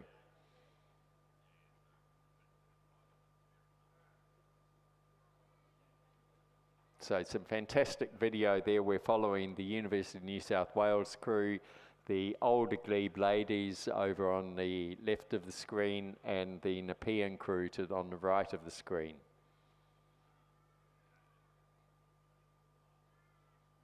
The Nepean crew might be just getting a little bit close to those boys. On their stroke side, they could catch one. Looks like they've just corrected. So you can see a light breeze on the water there, but looking down the course, it is absolute magic. Perfect conditions. And we can see you could see the Leichhardt crew there a little bit further back. It does look as though the younger glebe girls, so the Izzy Bug, Giselle Dwayser, Emily Barrett and Stella Lagan might have dropped back a little bit. They've all had a lot of races this weekend, so it could be beginning to take its toll. As they come up to the 1,000-metre mark, we'll get a much clearer picture. But those of you who are watching on the screen, just look at that conditions as they're effectively cutting glass coming down the course. Very close race, this one.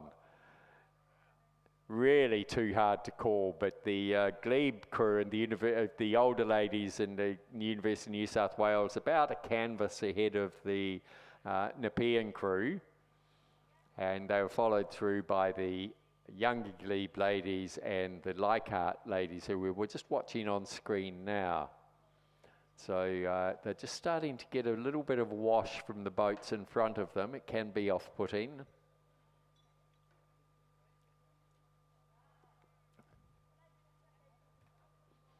So at this stage, as they come to the third quarter of this race, I would put my money on the glebe ladies of Elizabeth Lester, Belindy Rowe, Heidi Lindahl and Jackie Harris, who have all just raced the, I think they just raced the C single. Heidi and Jackie certainly were.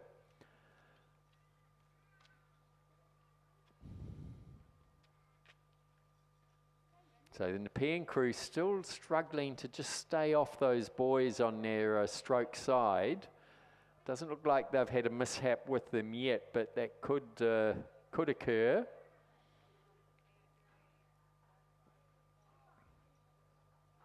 Certainly their catches are falling within the boys, so the steering person just needs to take that out. Oops, it looks like they just might have caught one then.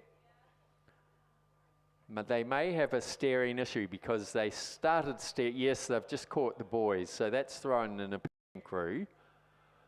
Will they be able to make up the lost time? I don't think so. They were going very well. They're now just still on the boys. So now the University of New South Wales crew is about half a length ahead of the glebe crew over on the far side as they came through the 1500 metre mark. So I think the battle, yes, and the Nepean crew has just stopped again. They've actually crossed over into the lane next to them. So it could be a problem with the boat or lack of experience on the steering. So the battle really on now in the last 250 metres they're just approaching is between the University of New South Wales, who have extended their lead over the glebe ladies over on the far side, and the younger glebe ladies on this side of the course are now starting to put on the power as well. But look at Nepean coming back. They're not going to, they could be in medal contention if they can catch the younger glebe ladies, Vizzy Bug, Gisela Dueza, Emily Barrett and Stella Lagan on this side. If they can keep their steering going straight, they'll be fine. The younger glebe ladies also just starting to have a bit of a steering issue there, but will they be able to stay off the boys? But all the action's out in the middle of the course as the University of New South Wales, Helen Frith, Samantha Banker, Annabelle Fuller, Lisa Matthews have wound it up to make sure they stay ahead. They overtook and they're staying ahead of the glebe crew. On the far side, Liz Lester, Belinda Rowe, Heidi Lindahl and Jackie Harris, who may have just given it all not so long ago in their singles races. So very nice finish there by Helen Frith, Samantha Backler, Annabelle Fuller and Lisa Matthews from the University of New South Wales. They're followed across by Liz Lester, Belinda Rowe, Heidi Lindahl and Jackie Harris from Glebe. And a very close finish there. The younger Glebe crew, Isabel Bug, Giselle Dwazer and Emily Barrett and Stella Lagan just pipped the Nepeans, Sophia Whitelaw, Jessica Harris, Vicky Young and Ali Taylor, who had the mishap of tangling with the boys around about the 500 metre mark, and they're rounded out by the Leichhardt crew of Wendy Miller, Nicola Presti, Jennifer Dozonga and Daniela Borgett. Very exciting finish there.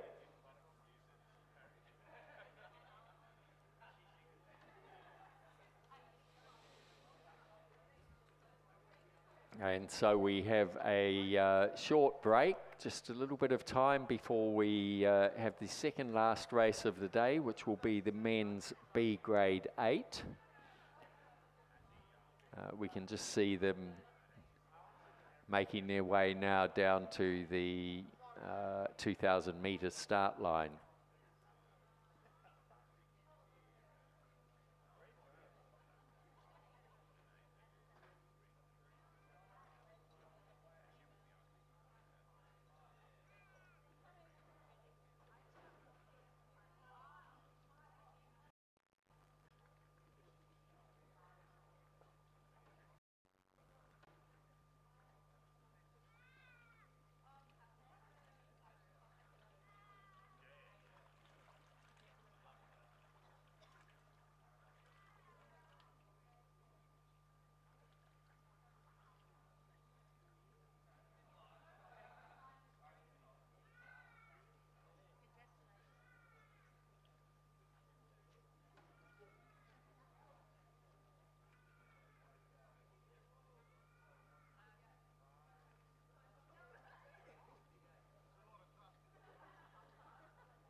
I'm sorry, ladies and gentlemen. Once again, I've been doing some fantastic, probably some of my best commentating with the microphone turned off.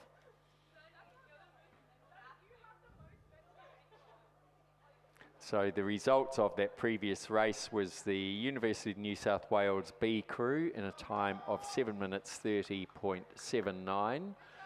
That was Helen Fritz, Samantha Backler, Annabelle Fuller and Lisa Matthews. The second position, 3.6 seconds behind, was Elizabeth Lester, Belinda Rowe, Heidi Lindell and Jackie Harris. Further 8 seconds back to the younger glebe crew of Isabel Bugg, Giselle Dwazer, Emily Barrett and Stella Lagan, and only 0.44 of a second back to the Nepean crew of Sophia Whitelaw, Jessica Harris, Fitty Young and Ali Taylor, who had to stop a couple of times once they tangled with the boys, so they had a steering mishap along the way. And the field was rounded out by the Leichhardt crew of Wendy Miller, Nikki Lepresti, Jennifer Zonga and Daniela Bourget.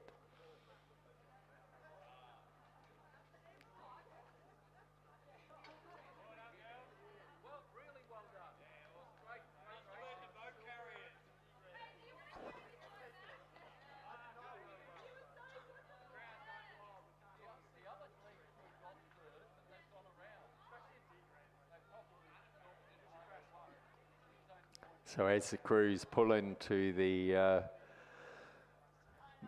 pontoon to collect their medals, we can see the University of New South Wales crew, the gold medalists, followed in by the glebe crew, the silver medalists.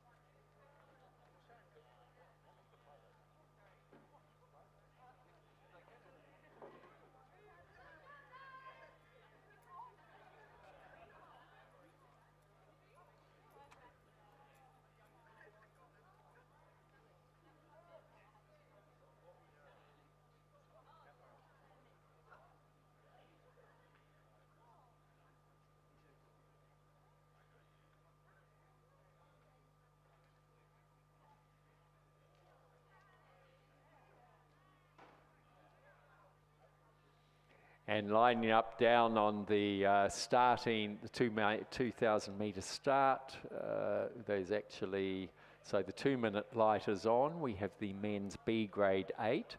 Over in lane 4 from UTS, we have Edward Kelly, Oliver Taylor, Harry Birchmore, Hunter Hyde, Marcus Black, Peter Waldersea, Henry Blackwell, Patrick Burke, and coxed by Jasmine Abella and coached by Tim McLaren. In lane 5 in the middle, we only have 3 in this race. Dylan Lee, Peter Simkovich, Remy Wilson, Carter Clifton, Andrew Gu, Lucas van der Westhuizen, Luca Wilson, William Spury, and coxed by Lachlan Ha and coached by Isaac Shepherd. And representing University of New South Wales in lane 6, Advaith Arvind, Archie Gillies, Jago Lambert, Will Solicic, Daniel Morris, Matthew McDougall, Nathan Helms, James McCready, and they're coxed by Justin Nelson and coached by Justin Quigley and Chris Burns. And well underway. Probably about 150 metres out, and UTS has already given themselves a comfortable lead over the Leichhardt crew. So we're following the Leichhardt crew at the moment, and UTS has sprinted out of the starting blocks.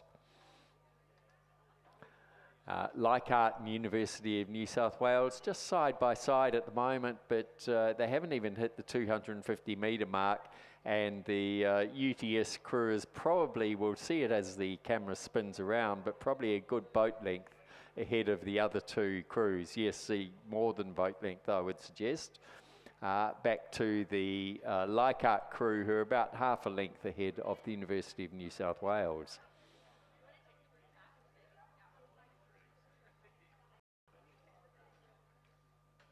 So this is the men's B grade 8. And the rankings for these crews is the UTS crew is actually ranked as a B grade crew. The Leichhardt and University of New South Wales are C grade, so they're no doubt in it to give themselves a 2,000 metre race and just see if they can catch UTS.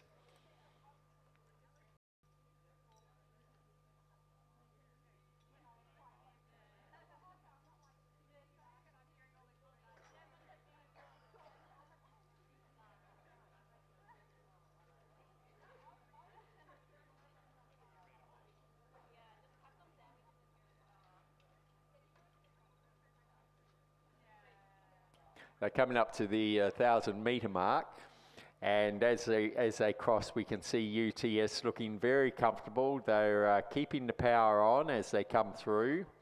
Looking fairly relaxed though. They've got such a healthy lead over the other two boats.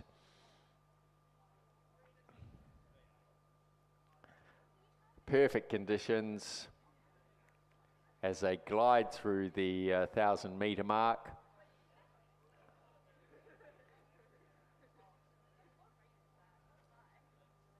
So they have a very healthy lead over the rest of the field. So followed across by Leichhardt, and then about a boat and a half length back to the University of New South Wales.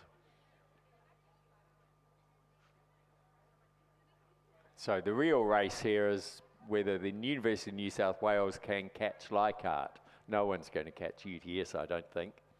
I'm fine. Thanks.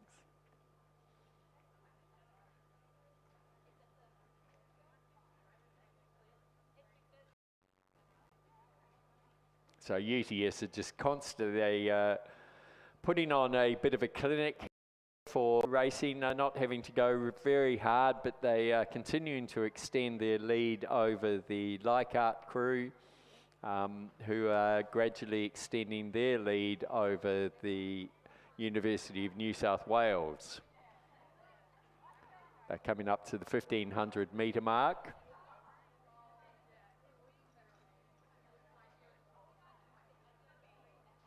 UTS looking very comfortable.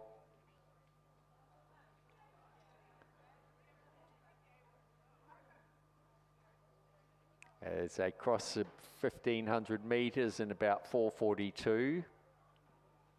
So they still have very good pace going there.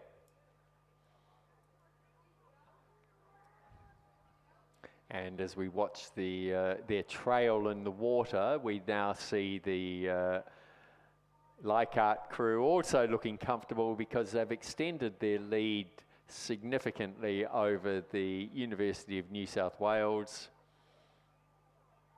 who it looks like they may not, they've decided they're not going to challenge anymore. The margins are probably too great. They've only got 500 metres to go. Well, the UTS crew is now into the last 250 metres.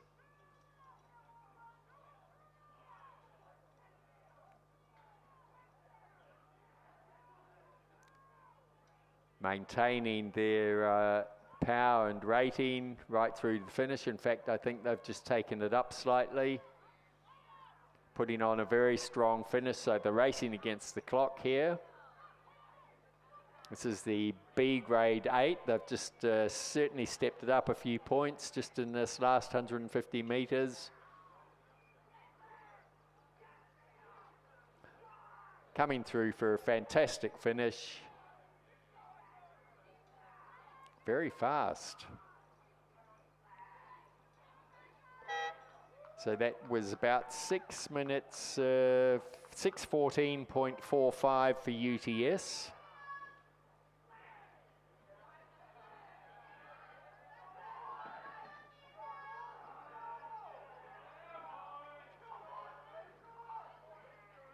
Being followed through by Leichhardt with a margin of 23 seconds. And then they'll be followed across by the University of New South Wales with a margin of 12.67 seconds.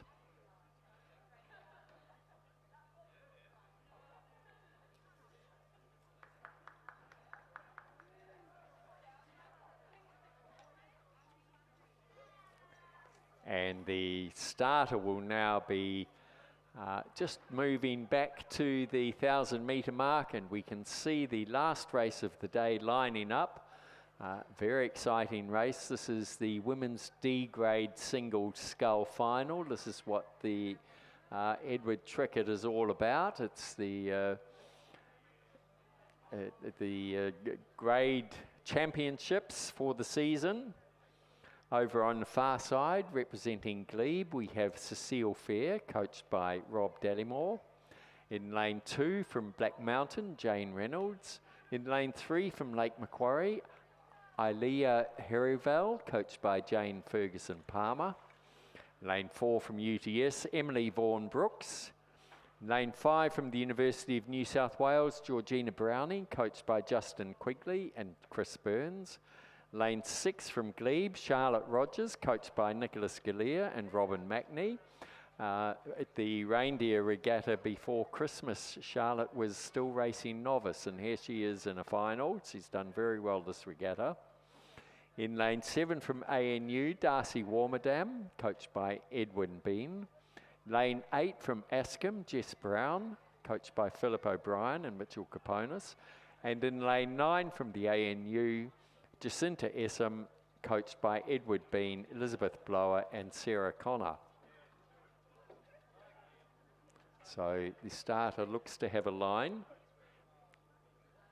And I've just been reminded by the lovely Julia, please round up all your bow numbers and get them back as soon as possible. This is the last race of the day. Look around your trailers, pick up all the bow numbers, please return them. And those of you watching the final races, just make sure you grab the bow numbers and get them back as soon as possible. And the race is underway. This is the last race of the day, the women's D grade single scull.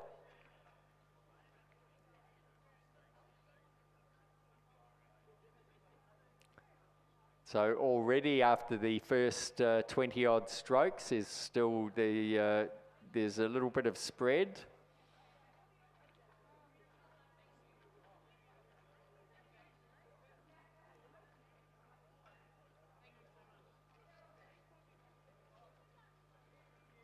They look fairly even actually as they're coming down the course, but a little bit hard to tell. The angles that we saw from the cameras mounted on the Marshall boats indicated a little bit different, a bit hard to tell. Over on the far side we can see it looks like Cecile Fair has got herself a little bit in front, but the boats all out in the middle. That's Ascombe's Jess Brown in lane 8, ANU's Darcy Warmerdam in lane 7, Glebe's Charlotte Rogers in lane 6. Pretty much in a straight line, and right beside them also Georgina Browning from the University of New South Wales and Emily Vaughan Brooks from UTS. So they're coming up to the 500 metre mark. We'll be able to get a clearer picture there. There we can see that's lane 4. So that's Emily Vaughan Brooks, and in behind her, Ilea Herivel. And over on the far side out there ahead of them is Cecile Fair from Glebe. But as they come through, it is actually going to be Charlotte, our relative novice, coached by the venerable Robin Macney and Nick Galea from Glebe.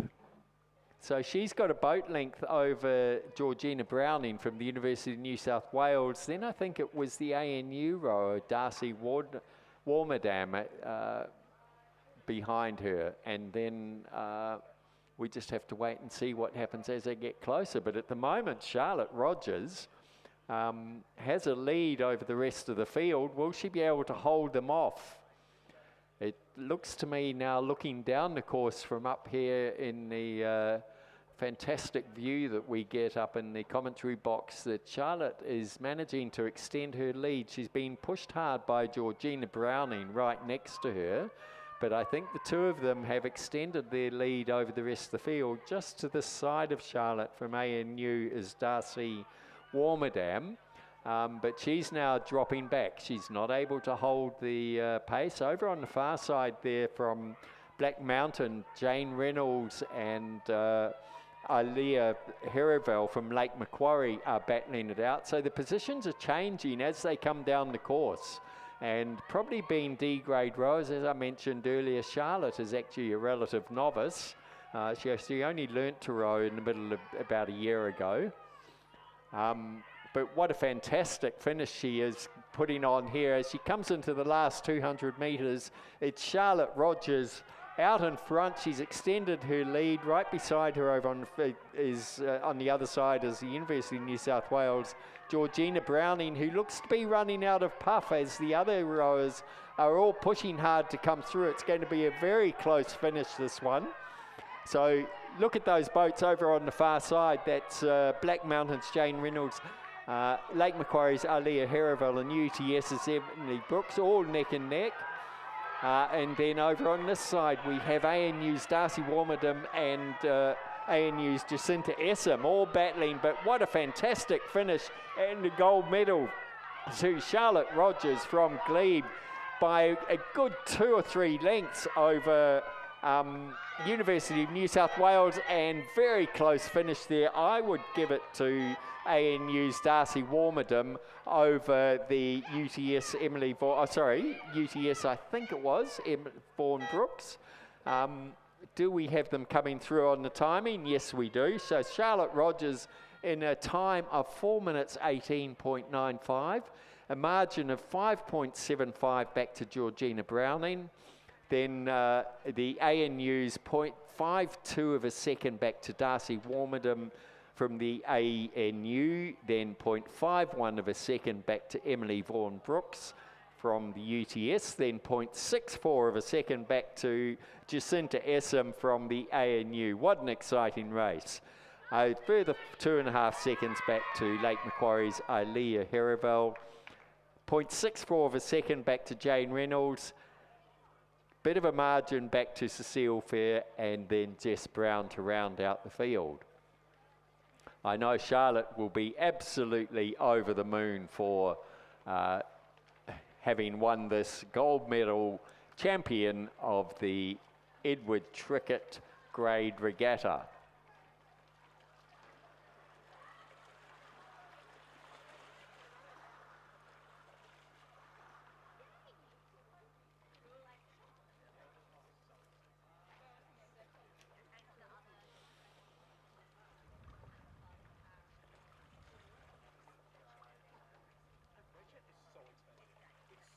So we just have, I believe it is Lynn Trickett.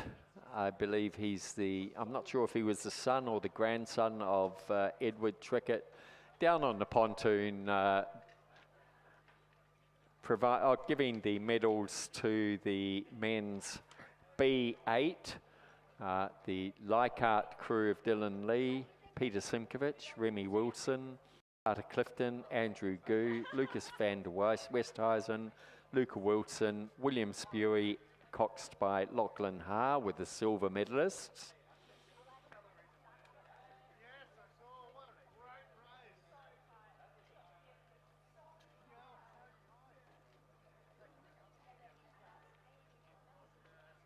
So for those of you who haven't collected medals today, Lynn Trickett is handing out small flyers to each medal recipient explaining what the Edward Trickett is all about. It's a fantastic piece of history.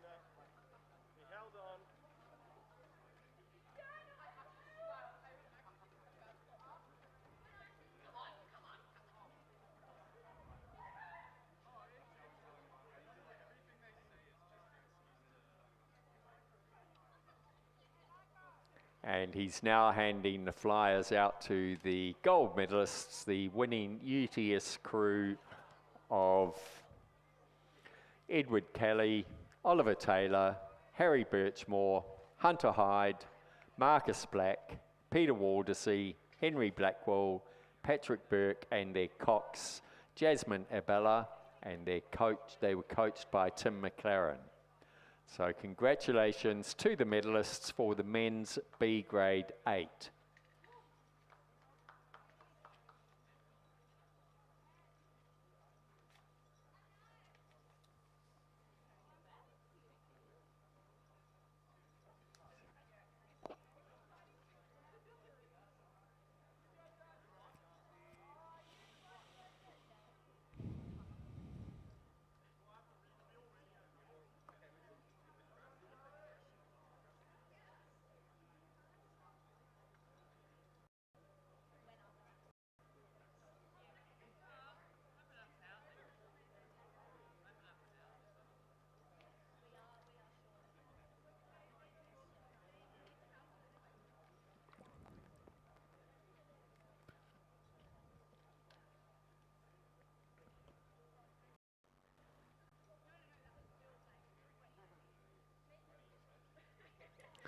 So again, ladies and gentlemen, and coaches, in particular athletes, please return all bow numbers as soon as possible.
And ladies and gentlemen, I announce the point score for the Edward Trickett Grade Regatta.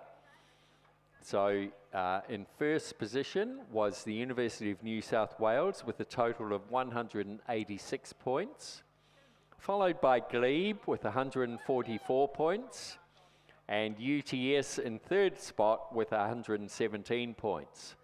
Quite a margin back to fantastic to see the Community Rowing Club with 175 points. They were tied by Leichhardt, also with 75 points, so that's fourth equal. Sixth position is St George with 48 points, then followed by Drummoyne with 27 points. Lake Illawarra with 24 points. They were followed by Nepean, then Sydney University, Newcastle Uni, North Shore, Askham, Mossman, Shoalhaven and Sydney. Toowong in Queensland had won one gold medal, so total of 12 points. From the ACT we had the ANU with the 18 points, and ADF Rowing and Black Mountain both with 15 points. So congratulations to the University of New South Wales, the winners of the point score for the Edward Trickett Grade Championships. Followed closely by Glebe, well not closely, but a very good effort from Glebe, and UTS in the third spot. Please remember to return all bow numbers, and that will conclude the racing for the day. Thank you all.